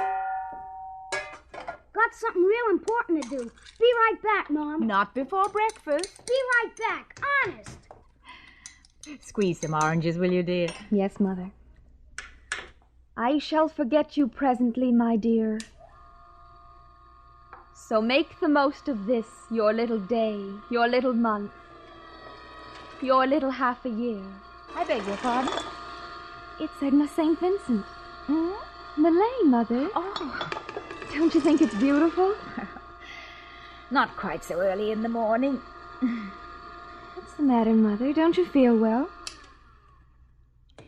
You might as well know now, darling. I'm having a baby. You? Well, your father had something to do with it, too. Utterly fantastic. Just human nature, that's all. My mother. I could die. What will Harold think? I hardly think it concerns Harold. Hand me the butter, will you, dear? Everything concerns Harold. Who's Harold? He's the captain of the basketball team. I'll be so embarrassed. What'll I tell him? I don't know. People have babies every day. Not my mother. Thank heavens. Okay, women. Life can start now. Your man's arrived. Hi, Father. You smell nice. Shaving cream. Nicest smell in the world. Fried or scrambled? Poached. Just like a man. Dad? Someone forgot to wind the clock again. Dad? The next investment we make is going to be an electric clock. My guess is 7:30, darling. Dad, did you know about this? Know about what, honey? Oh, don't make me say it. The baby, of course. Well, sure. Well, Shall I prepare a defense in my behalf? I do think you should have consulted me. I'm afraid it wasn't possible, Cindy. I'll never be able to face him. Never. Where are you going, Cindy? To school. But it's too early. No man is an island. Every man is part of the main. Therefore, never send to know for whom the bell tolls. It tolls for me. Oh, Mother, how could you?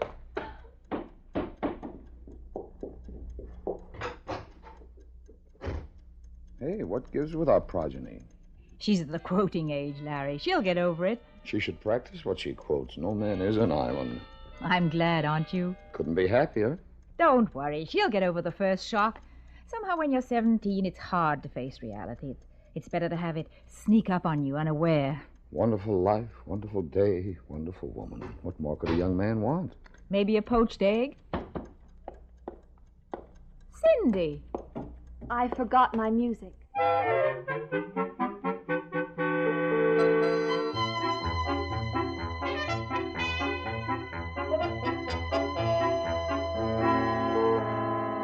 That's my family. Larry, who likes baseball and fishing and a darn good argument now and then like any lawyer would. Tad, who collects dead snakes and pieces of string. And Cindy, who collects emotions as any 17-year-old girl should. Every morning in our house starts off like this. Tad whooping it off to second grade, Cindy to high school, and Larry to the city hall.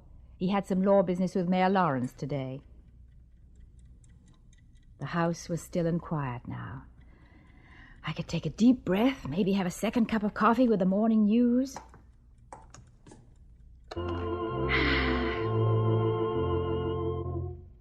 That concludes our morning melodies for this morning. And now for the Cranberry Bog Bulletin.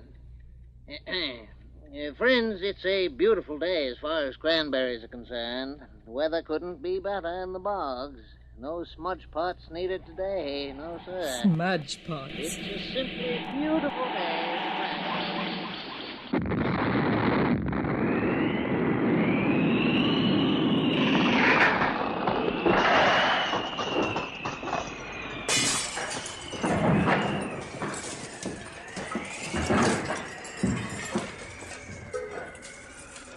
Help me. Oh, please, God, help me. I must get out of here. I must.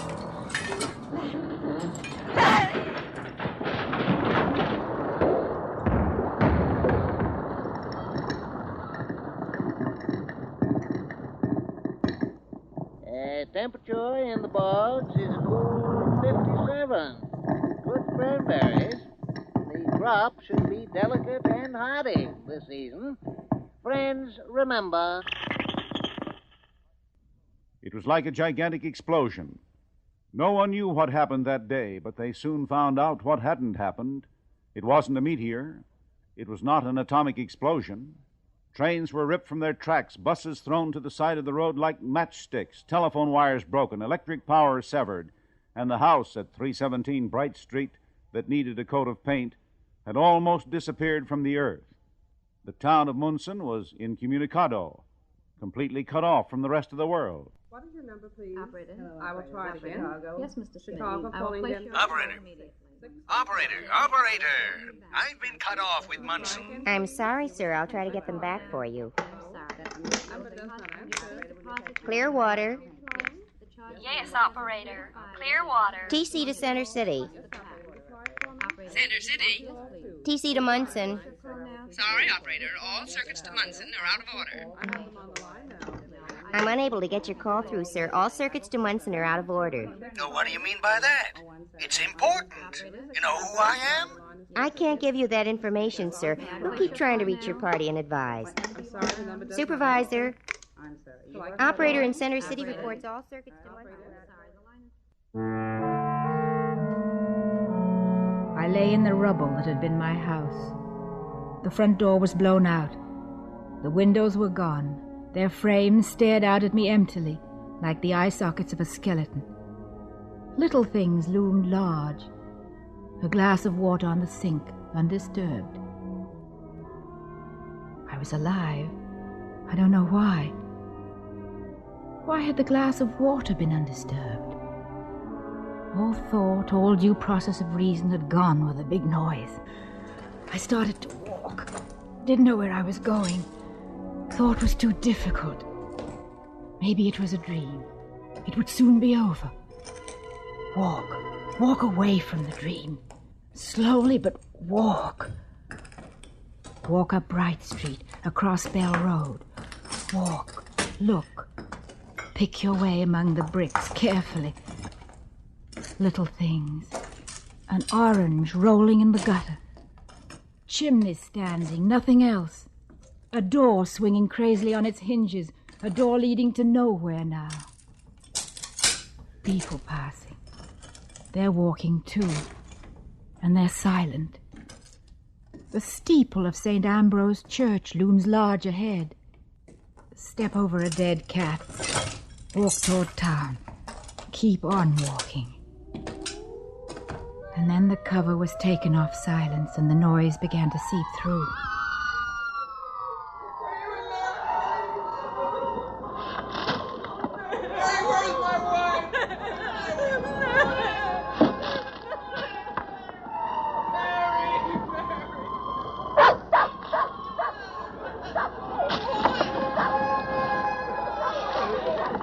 She's in there. I know she's in there. Mary. Has anyone seen her fall?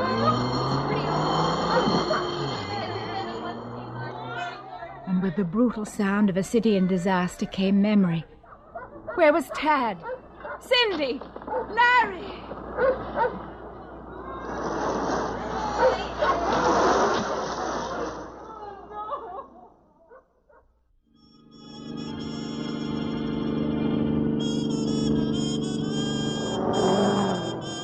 I wish you wouldn't drive so fast, Tom. I know what I'm doing. See if you can get some news on the radio. I want to find out how Brooklyn made out.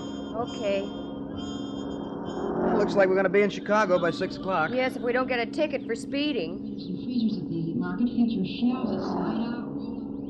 Ben Brower with the news. The scores. The first report of the disaster has just been handed to me. An air view, as seen by a transcontinental pilot, reports that the town of Munson is virtually destroyed.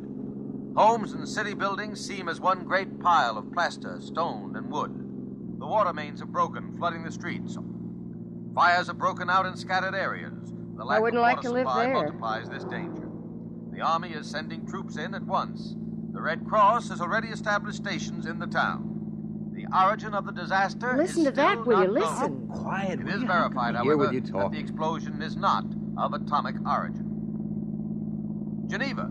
The conference meeting in Geneva Gee, today awful, huh? settled Yeah, down poor to devils. further See if you consideration. can find the Brooklyn scores, Mert. Folks, there's no doubt this is an amazing new discovery.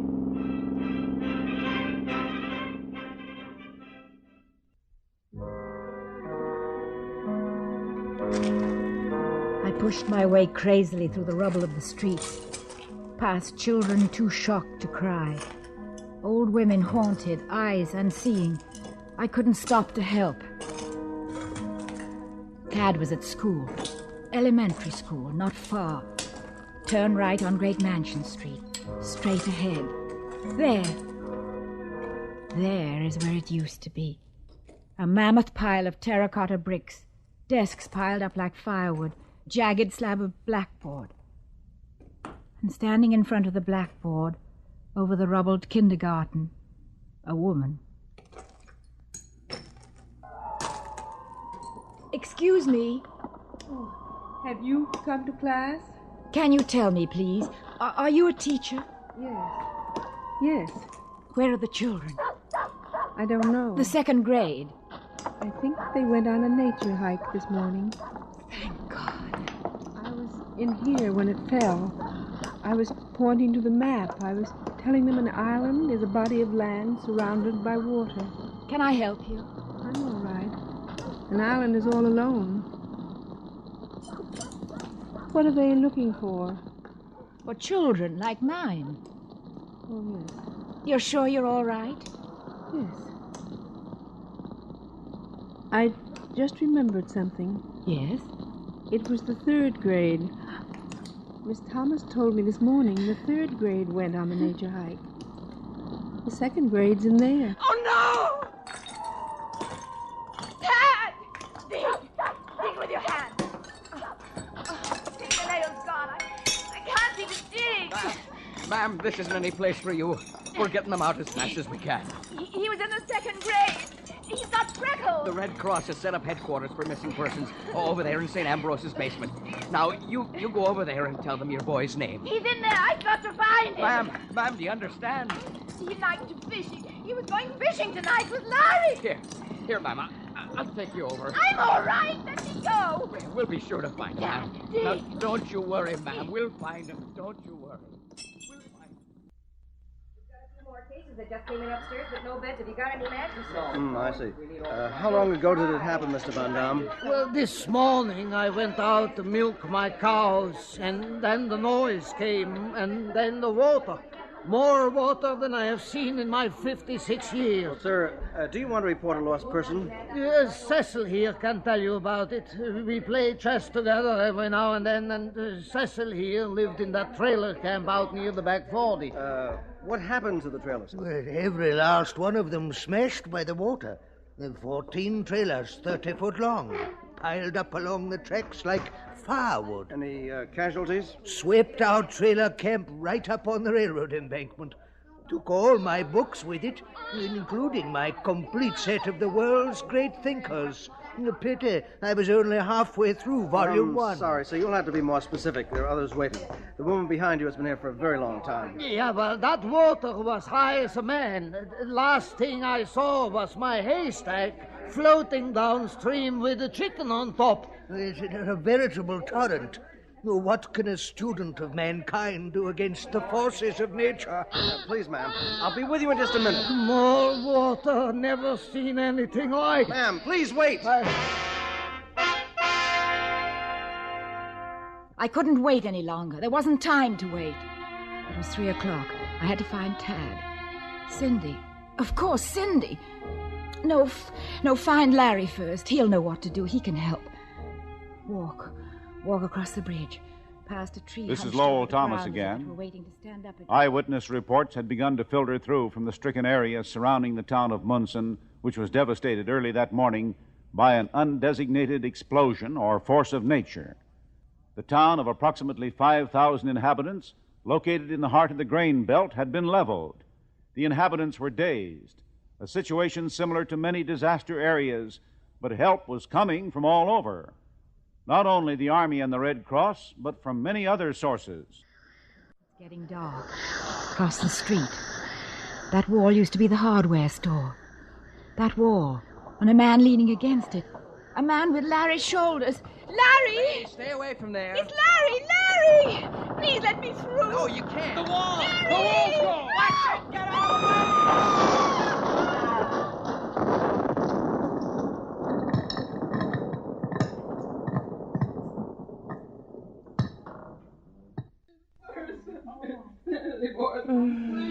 Have mercy upon the souls of thy servants. Nurse Jorgensen. Yes, Doctor. One God. Oh, is this the shock case? Yes. Give her 100 cc's of serum albumin. Should bring her around. Oh, yes. The men who brought her in said they picked her out of the rubble after a wall collapsed. Identification? Yes, this is a prescription slip in her apron pocket, made out to Mrs. Larry Young, 317 Bright Street. Let's see, blood pressure, 127/70. It's not bad. Pulse, 72. I see that her hands are taken care of, nurse. Yes, of course. They must have been digging in the rubble. They all have. How's the blood holding out? Pretty low, but they are sending in as much as they can spare by helicopter. Be on the lookout. Yes, Doctor, I will. Is she bad enough to keep on a cot here? Doctor, please. Yeah, she's pregnant. A miracle she didn't lose the baby after this. Coming, nurse. I'll be right there. Refreshment and everlasting blessedness. We beseech thee.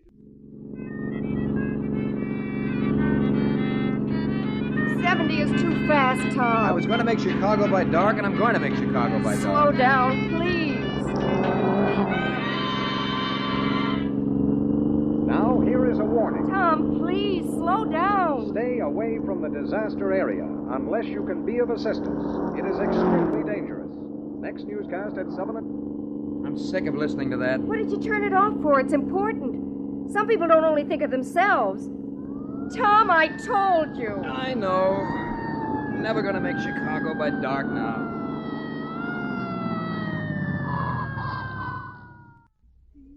Child over there on the floor and administer morphine. The Red Cross is Nurse well, Massey. Mrs. Young. Nurse Massey. I have to get up now. Somebody's here looking for Mrs. Young. Please, give me that flashlight. Show him where she is, will you? Kim, thank God. Thank God. Larry. Larry. Quite all right. You tore the sleeve of your new suit. Kim. I thought you were under that wall. I looked everywhere. Are you all right? I guess so. The baby? It's all right. Tad. Where's Tad? I don't know. I've checked all the registries. Cindy? Right down the end of the block at Jutland's boat store. Thank God. They've set up a first aid station. She's helping out the doctor. But how? Don't worry. She didn't go to school. Went for a walk by the river instead. She couldn't face Arrow. But Tad. We'll keep looking. We have to hurry. You sure you're well enough to get up? Yes, now that you're here. Easy now. Oh, Larry. We'll find him, darling.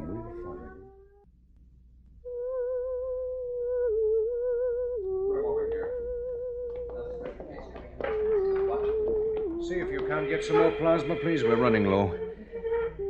Easy now. Cindy, Yes, Doctor. pull the blanket a little higher to keep the patient warm, please. I could put my coat over him if it would help. That won't be necessary, my dear. Oh. Easy now. Hold the flashlight a little closer, Cindy. Yes, Dr. Park. Hold it, Jim. That man's got a broken leg. Better slow down the plasma flow. Uh-huh. So you liked Millet? Oh, yes. How did it used to go? I think I shall forget you presently, so make the most of this your little day. When you administer blood plasma to a patient, Miss Young, you're supposed to look at the patient, not the doctor. Yes, Dr. Park. Hold the bottle a little higher. You knew those lines. Yes. How did the rest of it go? Ere I forget or die or move away, and we are done forever. Everything is so transient, isn't it? I suppose so. Dr. Park, do you think that anything ever lasts? Of course it does. You've been a wonderful help to me here, Cindy. Is that all, Dr. Park?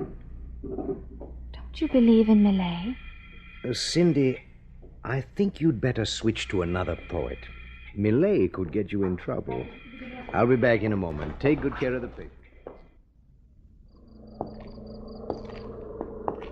All the little boys have red hair and freckles.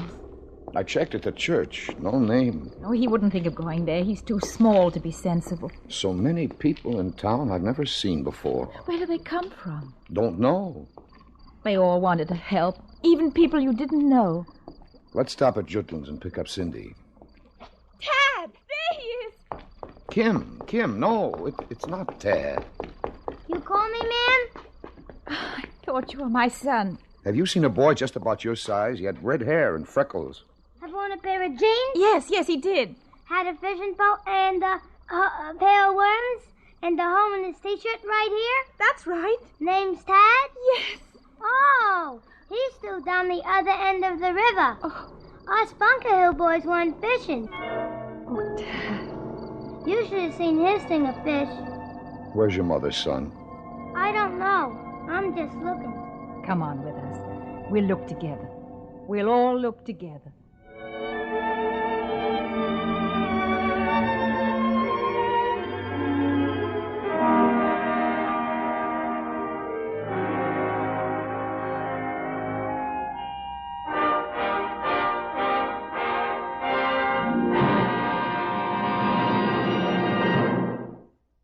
I told you when I began that this was a story, but the names and the events are very real. Our town of Munson, USA, really existed in Korea, where it is called Munsan. Here, one day, 5,000 inhabitants disappeared. Munsan completely razed to the ground by war. Near Panmunjom, there were Bunker Hill boys, too, but a different kind of club of neighborhood kids than the one Tad belonged to. Kim, who searched among the rubble for her family, had many namesakes in Korea. There were thousands of Kims looking for their families. And Bright Street, where Kim and Larry, Cindy and Tad lived, there's a Bright Street in Seoul, and a Bell Road, and a great mansion street. It wasn't the church basement of St. Ambrose's, but the Ambato Cathedral in Ecuador that housed the injured during the earthquake that took 5,000 lives. The Dutch farmer told a true story. There really is a Mayor Lawrence, only he lived in Oosterland, Holland, where the raging floods hit on the night of January 31, 1953, and the trailer camp was washed up upon a real railroad embankment in England, a victim of the same flood. Jutland's boat store, where Cindy assisted Dr. Pock, had its namesake, too. The Jutlandia, a Danish hospital ship, which flew a Red Cross flag from its mast for the 16 months that it was anchored off Incheon, giving medical aid to the wounded and dying. And there was a real Dr. Pock, a Korean doctor who took care of the frontline casualties. And Ruth Jorgensen, a real nurse from Denmark. Men and women from all over the world helping when disaster strikes through the medium of the International Red Cross. Now, in tribute to that great organization, may I present the Secretary General of the United Nations, Mr. Dag Hammarskjöld. I'm happy to pay tribute to an organization with which the United Nations has a record of fruitful association, the International Red Cross. An example of this successful association occurred last year, where representatives of the National Red Cross societies of the countries concerned were of vital help in carrying out the prisoner of war exchange in Korea. Aid to the civilian population in Korea is still being given by the Red Cross, working in effective coordination with the United Nations Korean Reconstruction Agency and other organizations in helping war and disaster-struck Koreans back to their feet. The help extended to the many victims of earthquakes in Turkey, Greece, and Iran, and floods in Chile, Japan, the Netherlands, United Kingdom, Belgium, Italy, Iraq, and Syria were in its great tradition of service to all mankind. I salute the Red Cross for all its great work in past years, and I know that the United Nations can count upon its help in the future. United Nations Radio has presented Madeline Carroll and Francho Tone in The Day It Happened, a special transcribed tribute to the International Red Cross. The narrator was Lowell Thomas. Also featured were Julianne Hendricks as the daughter and David Pfeffer as the son. Ben Grauer was special announcer. Script by Betty Ripley. Effects by Hal Johnson. The program was produced and directed by Gerald Keane of United Nations Radio. In the United Nations program which follows, you will hear Douglas Fairbanks Jr., Dennis King, and Edward Mulhare.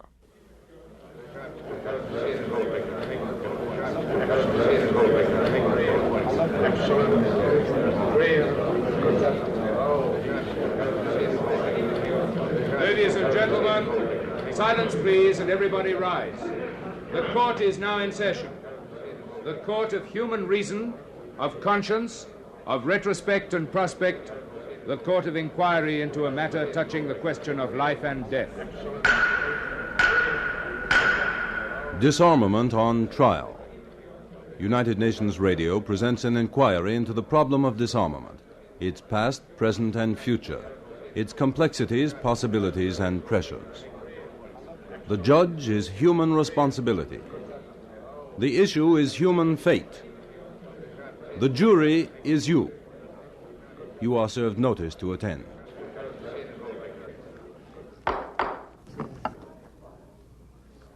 A year has gone by since we last convened. A year without disarmament. Why do we meet again? Well, that is reason enough. That year without disarmament. Let the clerk of the court read the indictment. The indictment of these 12 sterile months. Count 1. In the pursuit of arms, the nations of the world have continued to spend incalculable sums of money disclosed and undisclosed, upon the means and weapons of war. Count 2. In the pursuit of arms, the factories of destruction have been nourished with new wealth, while men have starved, hospitals fallen into disrepair, and schools not been built. Count 3. In the pursuit of arms, men have tested weapons of diabolic effect, adding a man-made fraction to nature's decreed quota of poison in the air. Count 4. In the pursuit of arms, men stand ready to annex the unmild regions of outer space for the intercontinental missiles of their common distrust. Count 5. That by bringing about the aforementioned facts and situations, and that by proving unable to eliminate the fears and suspicions which give rise to them, these past 12 months stand guilty of a high misdemeanor towards humanity. You have heard the indictment, the charge sheet of accusation. Place alongside it now another account, the balance sheet of attempt and effort, of plan and continuing purpose. Let the United Nations step forward. Your Honor. Place before the jury, sir, your official information. Tell the court how the tally stands in the world's disarmament account, how effort squares with urgency. The problem, Your Honor, is under constant review. Both in their own chancelleries and at the conference tables of the United Nations, governments are giving it thought of the highest priority. In the past 12 months, many old plans have been reviewed, and some half a dozen or more new ones put forward. Some are addressed to one phase of the problem, some to another. Some deal with conventional arms, and some with atomic weapons. Some concentrate on the present danger of atomic radiation, and some seek to guard against the unknown perils of the looming future. In the coming months, all these plans, proposals, suggestions, and ideas will be examined again in microscopic detail by 5 men representing nations described by the General Assembly as being principally involved in the disarmament question: the 4 major powers and Canada. I think the UN's disarmament account shows, Your Honor, that effort does not lag far behind urgency. Thank you, sir. And kindly stand aside till we call on you again. Ladies and gentlemen of the jury, you have heard the indictment of failure and also the statement of effort. Behind the two, there arises an old question with a new vigor. Are we engaged in the quest of the Holy Grail? Is disarmament possible, or are we pursuing some unreal utopia placed forever beyond the reach of men? So lean back in your jury box and open the introspective inquisition into these questions of life and death. Summon to mind the pro and the con. Give utterance to despair and lend hope a voice.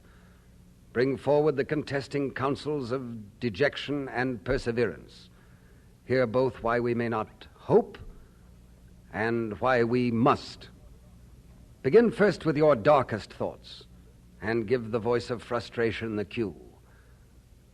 Will the learned counsel for pessimism step forward, please? Your Honor.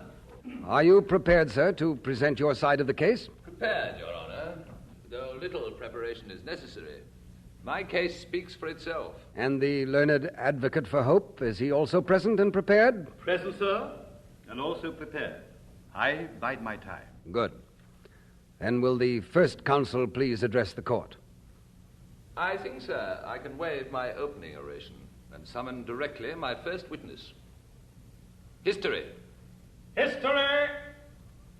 Is history in court? History! Oh, here I am. Coming. Will you step up to the witness stand, please? I'm sorry, Your Honor. I was napping, but then I have been working overtime of late, and I haven't been able to get in much sleep for quite some time.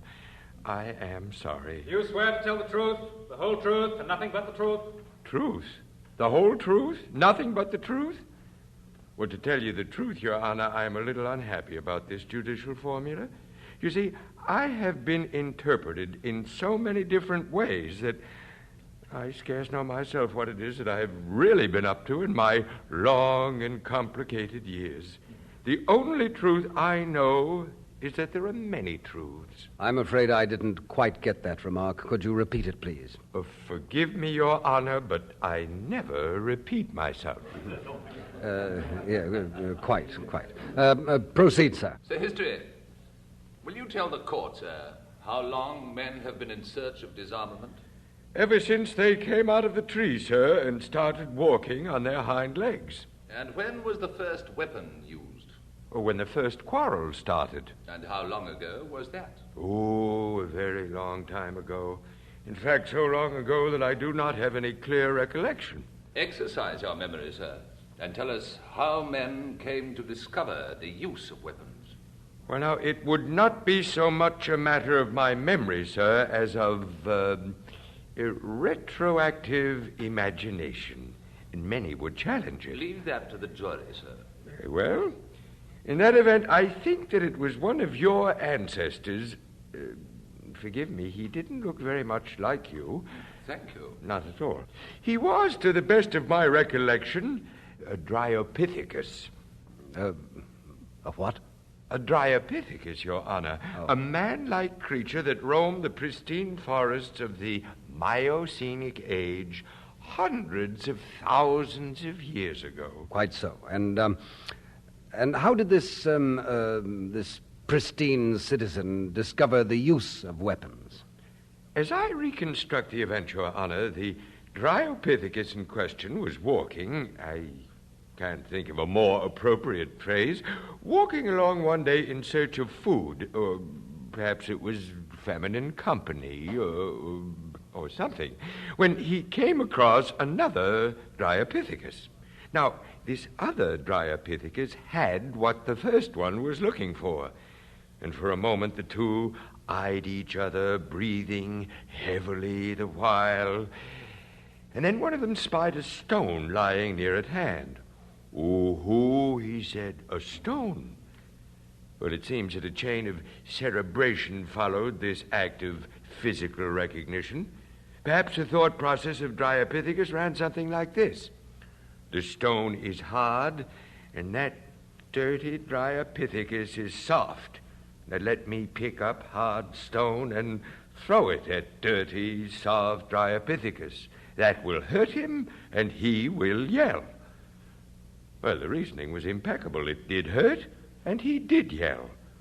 And that, sir, is how we judge that the first weapon came into use. Give or take a few details, and that is how and why weapons are still used today. How many wars, all told, have men fought? Since I began keeping written records, I list approximately 6,000. And how many disarmament plans, proposals, meetings, committees, commissions, and conferences have there been? I have no time for quiz programs, sir. I realize that, but it's important to get the record straight. Has there ever been any successful disarmament agreement? Only in a very limited sense, sir. Not worth mentioning. My records show that not only has no disarmament plan succeeded so far, but that each disarmament conference has tended to become, in fact, an armaments conference. Each side has tried to come out relatively superior to the other, promising to give up some weapons in the hope that the other could be fooled into giving up even more. Can this process ever change? I am history, sir. Prophecy is not in my line. Thank you, sir. Your witness. No questions. You may step down, sir, and thank you for your most authoritative testimony. Any other witnesses? By your leave, Your Honor, I should like to summon now a witness most learned in the law which lies closest to the issue under inquiry. I wish to interrogate next the science of politics. Political science. Will political science step up to the witness box, please? Yes, here I am. Do you swear to tell the truth? Stop. I beg, Your Honor, that this oath be waived in my case. I deal with a science whose frontiers are not yet exactly mapped. With me, truth is but a hypothesis, and theory must serve for fact. I can only give my opinions. Your limitations, sir, are recognized, and you are absolved of the oath. We know that this will not make your testimony any the less valid. You are generous, and I shall endeavor to be cooperative, sir. First of all, sir, would you define for the court and the jury the exact nature of your studies? I am concerned with man in society, with his organizational relationship to other men, and with the evolution of the nations and states in which that relationship is expressed. In short, I seek to know the inner nature of mankind's political institutions. Then please tell the court what, in your view, is the reason behind national armaments. Oh, there are a variety of reasons. Nations need arms for conquest and for subjugation. Call this arming for profit. Nations need arms to show their power. Call this arming for prestige. Nations also need arms in order to make their voices more clearly heard by the ears of other nations. You call this arming for diplomacy. What would you say is the most impelling reason? In the last analysis, the reason is but one, and it can be put in one word: survival. Survival, no, call it self-preservation if you like, is a basic, unalterable law of life, all life. It is the inviolable law of nature. It is the organic law which makes us breathe. Can the world legislate disarmament? Can it pass a law against arms? It can, but it'll be no more effective than a law against breathing. Where survival is at stake, disarmament is impossible. When their lives, or interests vital to their lives, are threatened, nations, no less than men, will defend themselves with whatever means they can find at hand or can devise. And this, regardless of any agreements to the contrary. Thank you, sir. Your testimony has been most lucid. Your Honor, ladies and gentlemen of the jury, I think I need go no further. History has spread before you its pages, strewn with the wreckage of 1,000 hopes for disarmament, and political science has given you the reasons behind these wrecks. Pessimism rests its case. The anatomy of frustration has been laid bare. May I leave now, sir? Just a few brief questions before you go. Yes. Questions which may throw some further light on the matter we're inquiring into. You said, sir, that men arm themselves as a means of self-preservation. Yes, sir. You drew an analogy between men and states. You said states arm themselves for the same reason that men do. That is so, sir. Is it not a fact that within national societies today, men no longer go about armed? That is a fact, at least in most national societies today. What made men in national communities give up their arms? The development of the rule of law, sir. A common law was evolved which gave each individual a common protection. The function of individual defense was taken over by the nation state. The right of self-protection was individually recognized, but no longer needed to be individually exercised. It was exercised on the individual's behalf by society as a whole, within the framework of an agreed social order. And now, sir, kindly extend this reasoning to states as opposed to individuals. Would you not say that just as individuals found it useful, necessary, and possible to seek individual security through social organization, so also nations can find it useful, necessary, and possible to seek national security through international organization? Indeed, yes, sir. Yes, all this is possible in theory. And in practice? In practice, there is a vast difference between national society and international society. Nation-states can give security to their citizens. International society, so far, cannot. Within nations, there are courts with power to say the last word in all disputes, and with policemen at their elbows to make sure that that word is obeyed. In the international world, there are no comparable institutions, no comparable guarantees of justice and security. And in the absence of such guarantees, No nation can be expected to surrender its national means of national self-preservation. That is the law of armaments, the law of self-protection. Most forcefully put, sir. But address yourself for a moment to this question. What if weapons, instead of ensuring self-protection, should lead to self-destruction? I don't think that I follow you. You will when the next witness is heard. For the moment, sir, let us have your answer. Brief and clear, yes or no. Well, let me put it to you again. Would nations willingly hang on to means of self-protection which have, by their own inner logic, become means of self-annihilation? No, sir. Given that hypothesis, the answer would be no. Thank you, sir. You have been most helpful. Your Honor, I near the end of my case, the case for hope. I need only call one witness, a witness speaking in the name of another science closely related to the science which we call political. Certainly. His name? The science of war. Science of war. Is the science of war present in court? Here I am, sir. Do you swear to tell the truth, the whole truth, and nothing but the truth? I do, but I may add that it is superfluous to make me promise veracity. Truth is my inalienable nature. I deal in death, and nothing is truer than death. We are all aware, sir, of the great destruction implicit in the new means of warfare invented by your science. Describe to the court, if you will, how effective the new weapons would be if actually used in combat conditions. National calculations are still secret. The full data has not yet been made public. Well, just give us a broad idea. Well, let me put it this way. It would be possible, through just one act of hydrogen bombardment, to cause as much destruction as that caused by all the wars of all the centuries put together.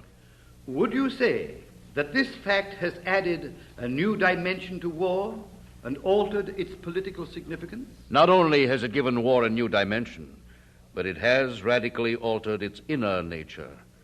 It is no longer what it was. It has become its own opposite. Explain yourself, sir. Well, wars are fought to serve national ends, be those ends what they may, aggressive or defensive. Today, any war, no matter with what weapons it starts, stands in danger of becoming an A war or an H war. And such a war would not serve, but would, in fact, destroy its own end. It would obliterate all parties, aggressors and defenders alike. And nations do not go to war to obliterate themselves. That is what I meant by saying that wars had become their own negation. They are no longer practical as a means of pursuing national policies. Just one more question. Tell me, if nations do not find a way of ridding themselves of these weapons, what is the prospect before them? I prefer to reply to this question in the phrases of men more authoritative than myself. Premier Nikolai Bulganin has called it the destruction of civilization. President Eisenhower has called it race suicide. Thank you, sir. Witness is yours. No questions. In that case, I may well rest my case here. The case for hope. And the case rests on a paradox, a most powerful paradox. Man has so perfected his instruments for the expression of discord that he must perfect now the institutions of cooperation. Step by step, he has climbed to the final pinnacles of distrust. He can go no higher and must begin the descent on the other side of the slope. He has followed the logic of his national loyalty to a point where national loyalty alone has become illogical. In short, Your Honors, Ladies and gentlemen of the jury, my case is simply this. Men have armed themselves to a point where they must now disarm. Thank you, sir. Silence, please. Silence. Ladies and gentlemen of the jury, you have heard the learned counsel for pessimism and the distinguished advocate for hope. It only remains for me to sum up. But before I do, I invite the United Nations back to the witness stand for one point of explanation as amicus curiae, a friend of court. The United Nations, please. Here, Your Honor. Sir, the United Nations has been seeking a solution to the disarmament problem since the first year of its existence. 11 years is a long time for the pursuit of objectives. Why have the nations failed to achieve what they all claim to desire? Your Honor, learned counsel for hope spoke just now of a paradox.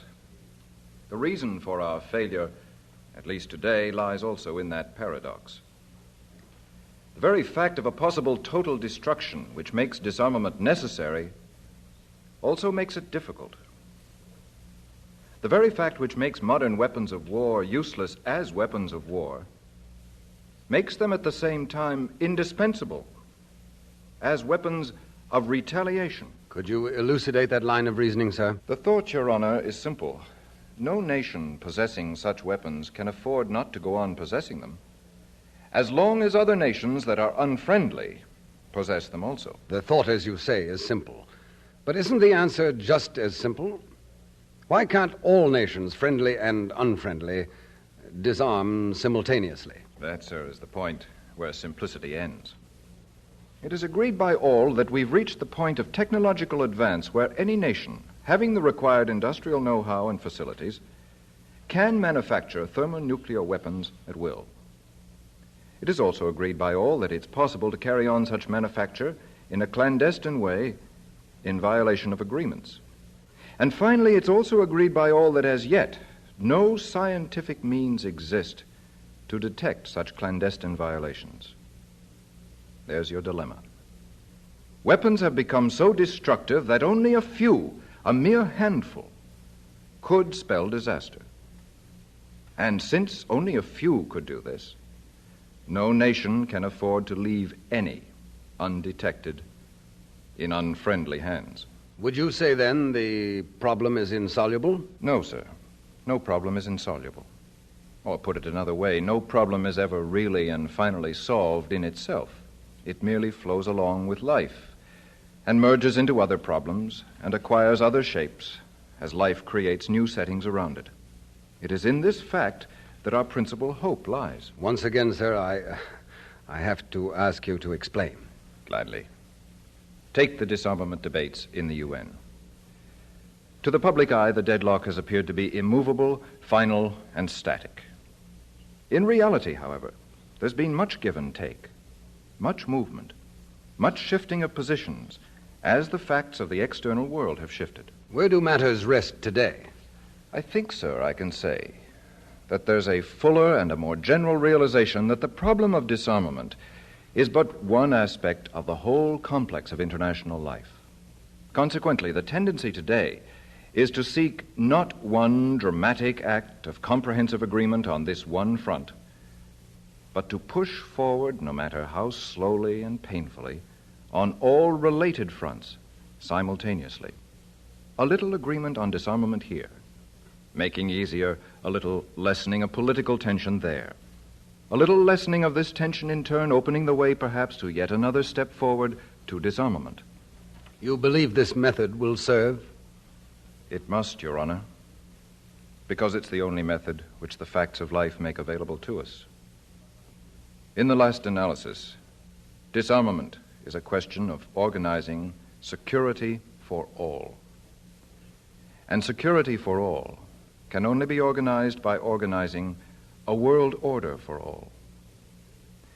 And this world order, Your Honor, can only be built when nations realize that they walk tallest when they walk without fear. and that to walk without fear, they must walk in lawful, unmarshaled step. Thank you, sir. Ladies and gentlemen of the jury, our inquiry ends and the time for deliberating a verdict arrives. Before you have been laid the pro and the con. You have been told why the world may not hope for disarmament, and also why it may, and it must.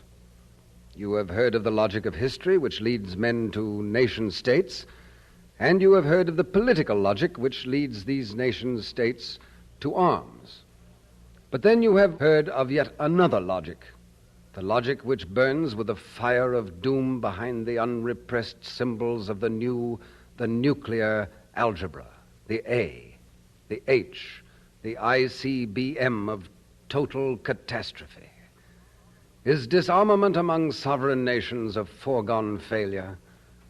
Or does this new algebra of death carry, concealed somewhere in its lifeless symbols, some yet unsuspected equation of life? The issues are clear. Can the world disarm? And will it disarm in time? The decision rests with you.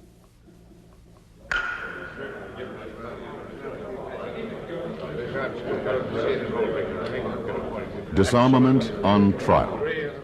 You have been listening to a feature program on the problem of disarmament. The judge was Douglas Fairbanks, Jr. Counsel for Pessimism, Edward Mulhare. Counsel for Hope, Dennis King. Witnesses were Arnold Moss, Court Benson, Louis Van Rooten, and Vincent Tovell. The program was written by Gol Oberoi and directed by George Mobsham.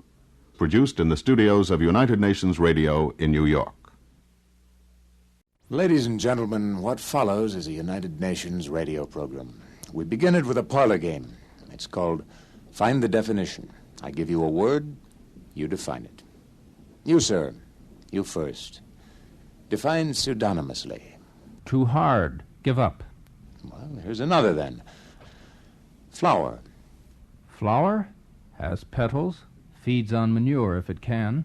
Either grows or dies. Can get women gooey-eyed, sniffs pleasant or dreadful, pollinates on occasions. Well, that'll do.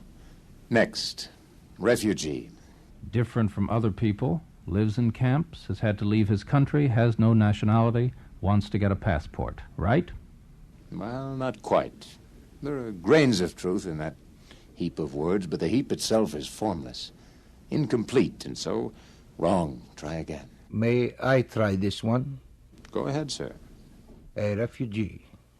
He is a man like other men, a complex being of blood and flesh and bone, of hopes and needs and wants and fears, seeking what all men seek, a touch of happiness and the fullness of a meaning in one's life, who asks what all men ask for, the right to labor, to love, to belong. But, unlike most other men, he is one who has seen this right once his, drown in the inhuman vortex of some human violence, or seen it fade away and lose itself in the stardust of some incandescent ideal.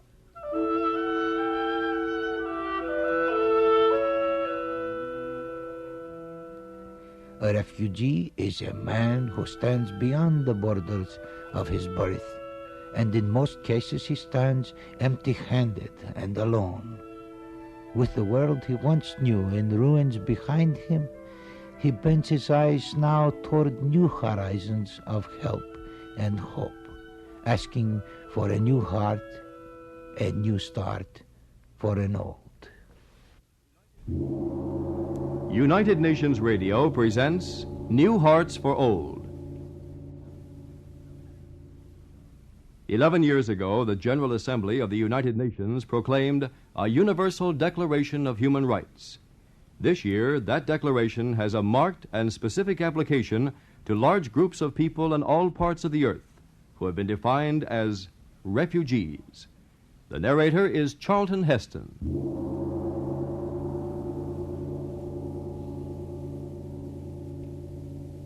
Think of a building that you've grown to love. A private home, a conservatorium, possibly a museum, preserving architectural beauty, art, and a whole way of life. It has many thousands of bricks and a few score paintings. Now imagine that it's been destroyed. How do you recreate it? You can rebuild the bricks, but that isn't a museum. You'll have a hard time to replace not so much the art of the oils, but the emotional life that's been fastened up in them and fused through the building as a whole. An emotional life woven of the 1,000 intangibles that had been caught up in the bolts of canvas. A charged and complex emotional existence. Hate and love, purity, lust, nobility, anger, lechery, and tenderness.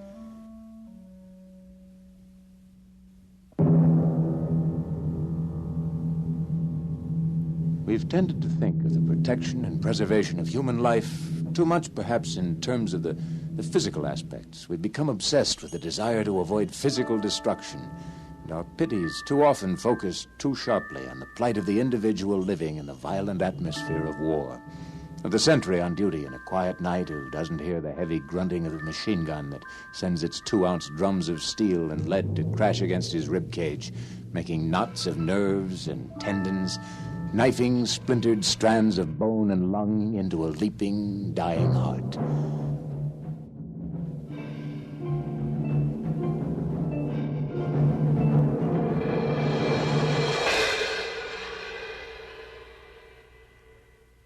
Now, this is a situation that shocks us, the loss of human life.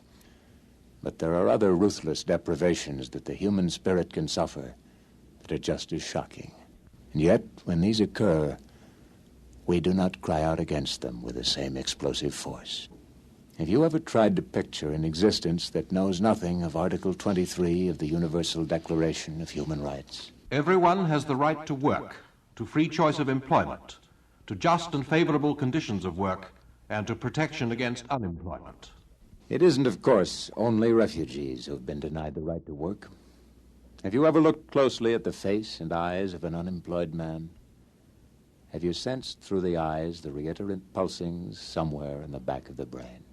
Slack muscle, grey world, useless knowledge, limpness of existence, no joy and tiredness after exertion, grey world, no proof of usefulness, no reward of wages for effort, limpness of existence. No one shall be subjected to arbitrary interference with his privacy, family, home, or correspondence, nor to attacks upon his honor and reputation. Article 12 of the Declaration. Have you ever watched closely the behavior of a man living in one room of a hut with many rooms, and with strangers living in that room with him? Have you watched his eyes and movements, and through them felt the pulsings somewhere in the spirit? Limpness of existence, no home, hard to get privacy. I must make some place mine, not a whole room because others are here. I will find a shelf and make it mine. If there is no shelf, I will put my things on a chair and make it mine. If there is no chair, I will heap my things neatly on a corner of the floor, and that will make the corner mine. Hard to find privacy, grey world. If there is no floor, I will put my things in my pocket, and my hand will reach in often, secretly, and feel that the pocket is my home, with the 2 photographs, the knife, the coffee tin, the 2-year-old letter. Grey world, a small place that is mine. Barrenness. Everyone has the right to a nationality. No one shall be arbitrarily deprived of his nationality, nor denied the right to change his nationality. Article 15 of the Declaration. Have you ever looked really closely at the face of an outcast? I can choose nothing. I have no rule over myself. Who can include me when he says, "These are my people, I speak for my people"? Article 16. Men and women of full age, without any limitation due to race, nationality, or religion, have the right to marry and to found a family. Limpness of existence, sensation of barrenness, grey world. As we move through other phrases from the Universal Declaration, watch the face carefully. Everyone has the right to own property, alone as well as in association with others.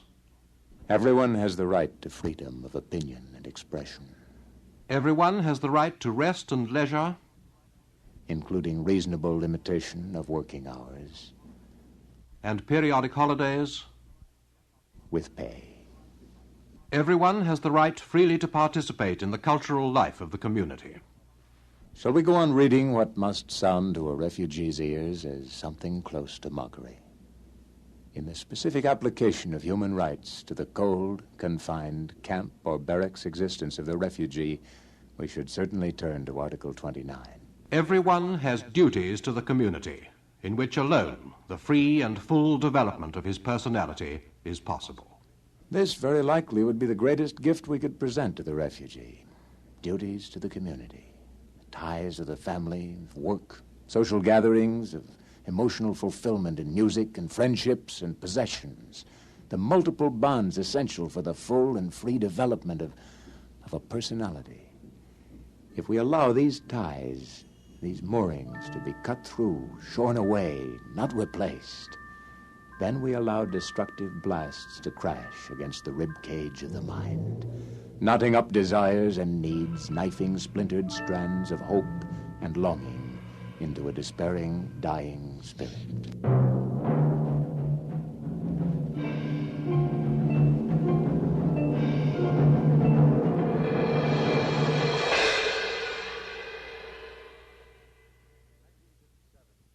In 1957, 3 young Englishmen, Christopher Chataway, Colin Jones, and Trevor Philpott, toured through Europe, the Middle East, and the Far East to experience at first hand the world refugee problem. The result was an article called Wanted, a World Refugee Year. The response to it was enormous, and the suggestion of the authors that the idea should be put before the United Nations General Assembly was carried out. The first resolution that was adopted on December 5th, 1958, summarizes the twofold purpose of World Refugee Year. To focus interest on the refugee problem and to encourage additional financial contributions from governments, voluntary agencies, and the general public.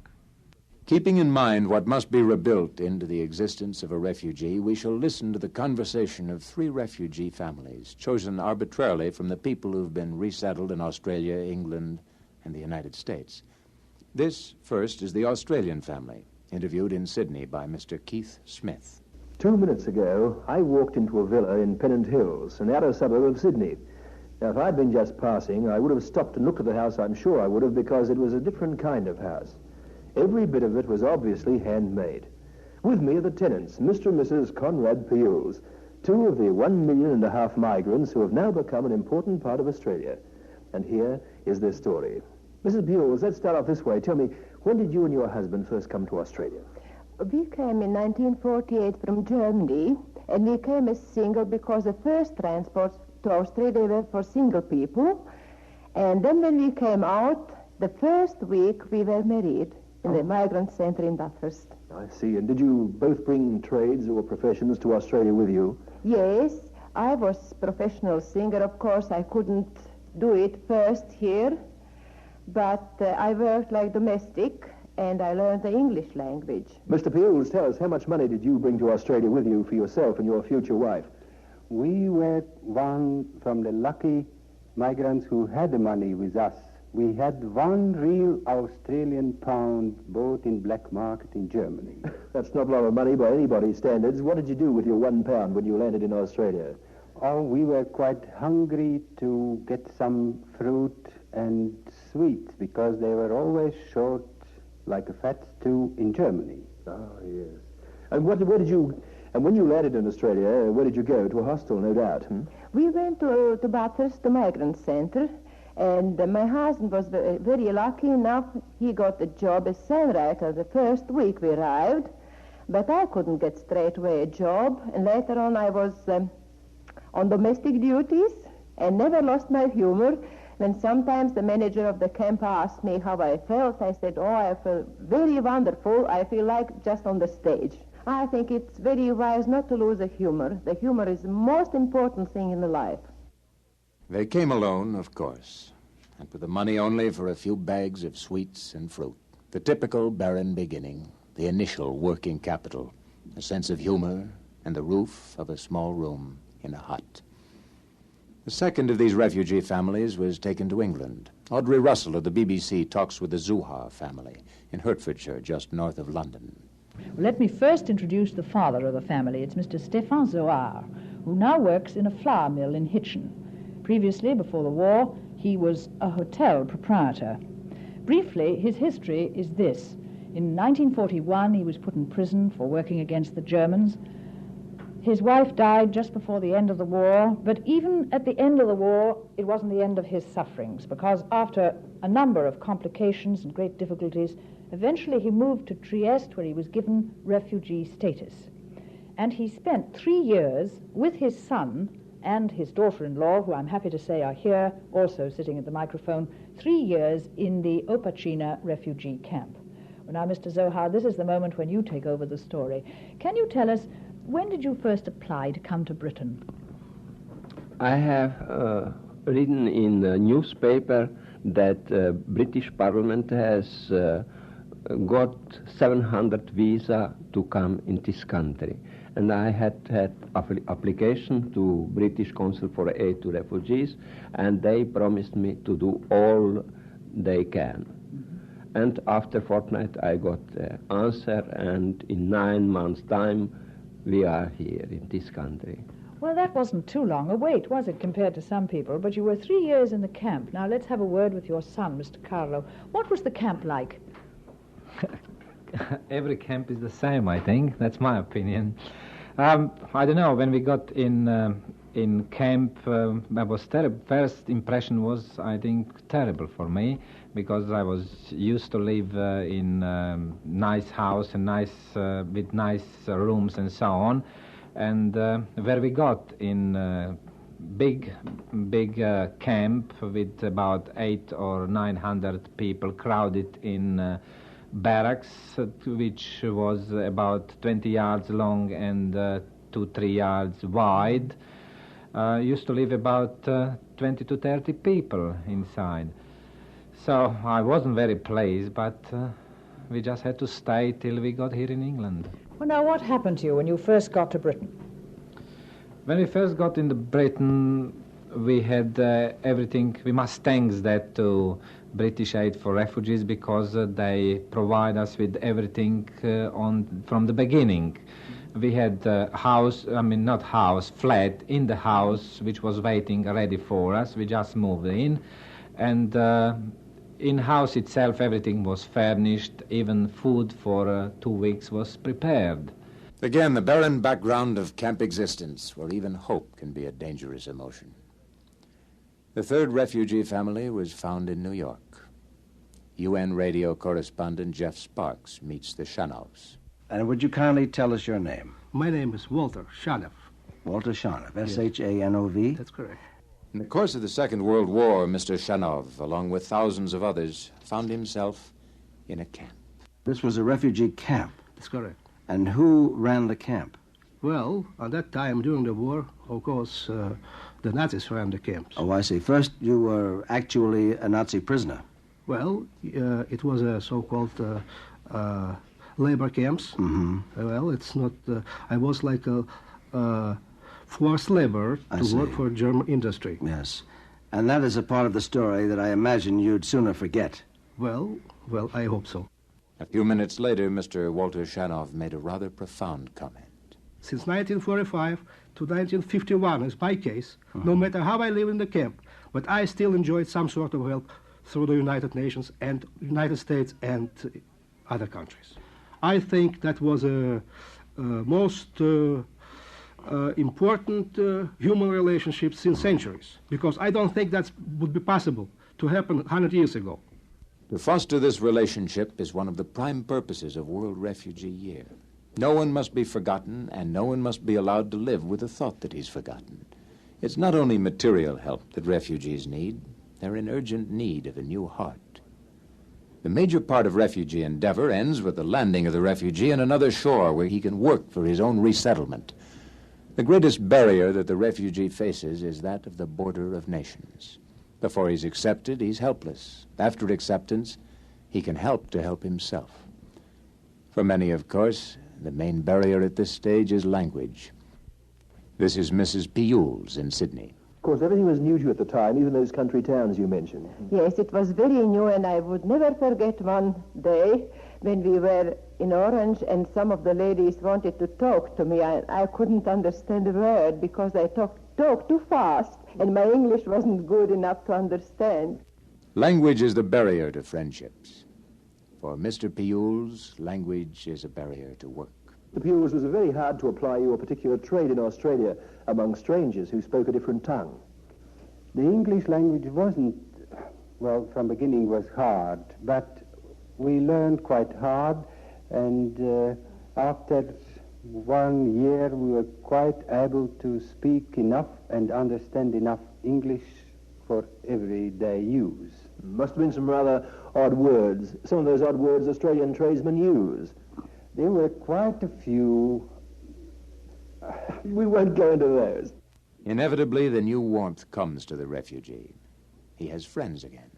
Mrs. Shannon. I met friends very quickly, and if people, they are so friendly in here in United States, I should say. They're all friends I have, and they helped me a lot.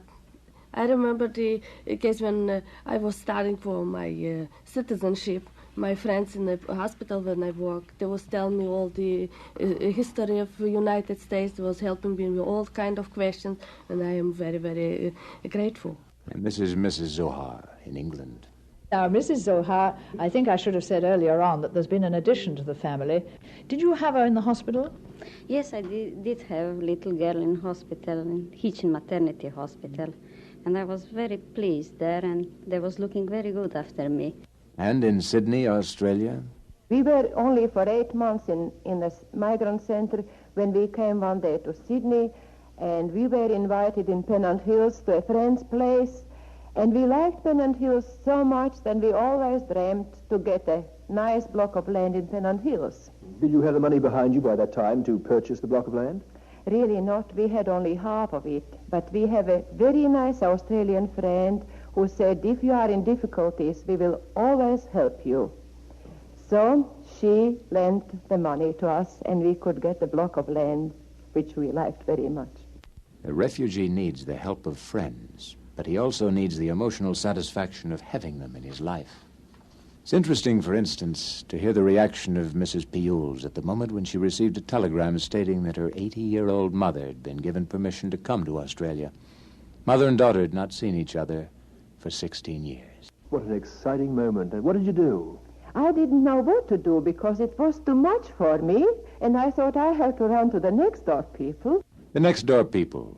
In honor of her mother's arrival, Mrs. Piules gave a vocal recital at the Sydney Conservatorium of Music, her first opportunity in years as a professional singer to sing in public.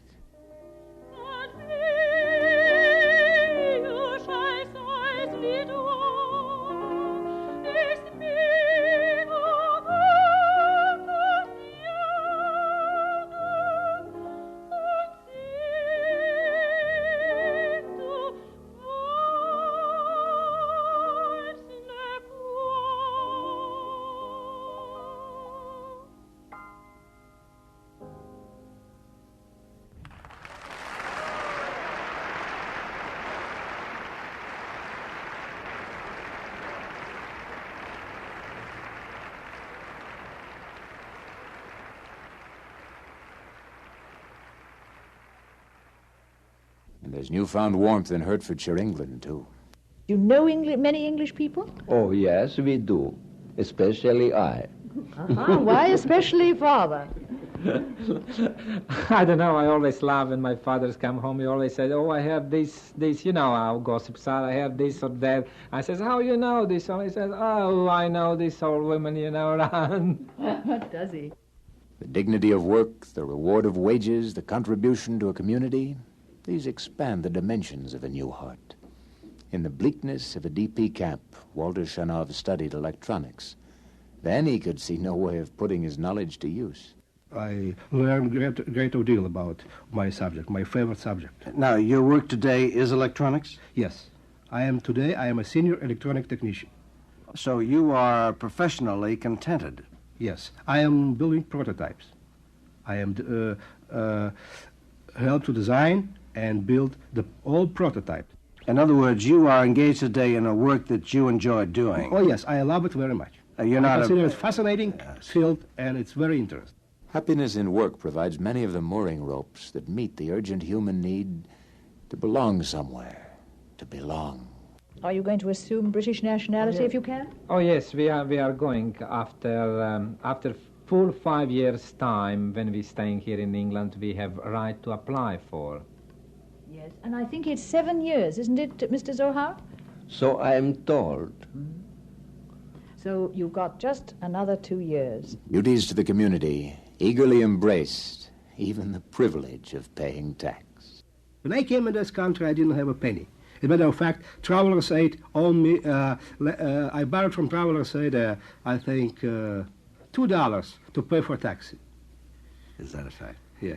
What was your feeling when you made out your first income tax payment? Income tax? Well, I consider that it was a very good feeling.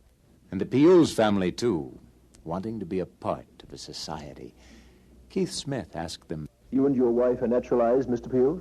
Yes, we are naturalized 3 years ago.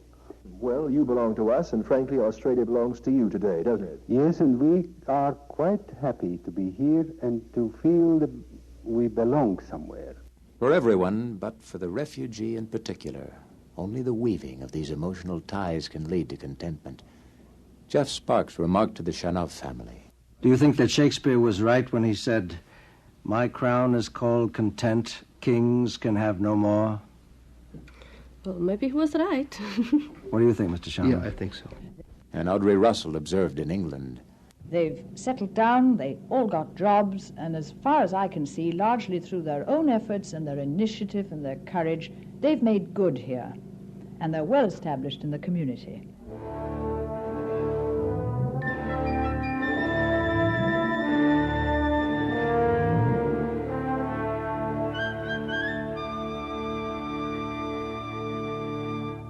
Those were 3 of the great many thousands of families that have successfully been resettled.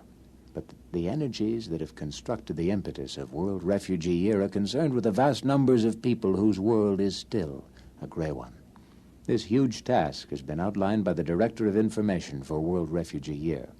For a statement from Mr. Duckworth Barker, we're taking you across to the European headquarters of the United Nations in Geneva. You have just heard a number of people who have known the agony of being refugees. They have told you how lives can be remade if help is forthcoming at the critical moment. These were the stories of quite ordinary people. You would see little to distinguish them from their neighbors. And this is the real lesson they can teach us for World Refugee Year. Men and women who have lived as homeless outcasts for years can and must be helped to take a normal part in our society again. This is something we can do for them, but they or their children may have some contribution of rare value to make to us. In our time, we have seen refugees like the scientists Einstein and Fermi, the musician Toscanini, the writer Thomas Mann, and the architect Gropius. Their presence, even for a few years in America, will leave its mark there. You will have noticed that the people who spoke on this program, like those eminent refugees, came from Europe. But the Europeans form only a part of that great mass of sufferers whom World Refugee Year was designed by the United Nations to help. Here in Geneva, in the UN Secretariat for World Refugee Year, we are in touch with many other groups. There are over 1 million Arab refugees from Palestine in the Middle East who are cared for by the UN organ known as UNRWA. In Hong Kong, there are about the same number of Chinese refugees. For these huge groups, no permanent solution can be found until a political understanding has been reached. World Refugee Year is a non-political movement, and in their case it can only provide funds to make their life rather more bearable. For thousands of others, like those you heard on this program, it can mean the beginning of a new life. With 62 countries actively participating in the year, first results have been encouraging.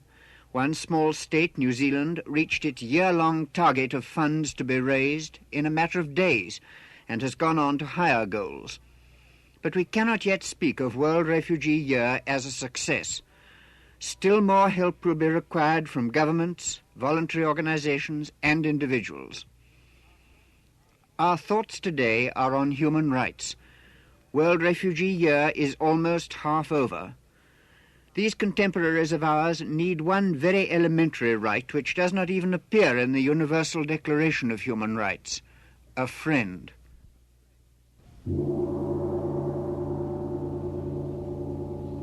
That was New Hearts for Old, a feature on human rights and the World Refugee Year. The program was narrated by Charlton Heston. New Hearts for Old was written and produced by the international staff of United Nations Radio in New York.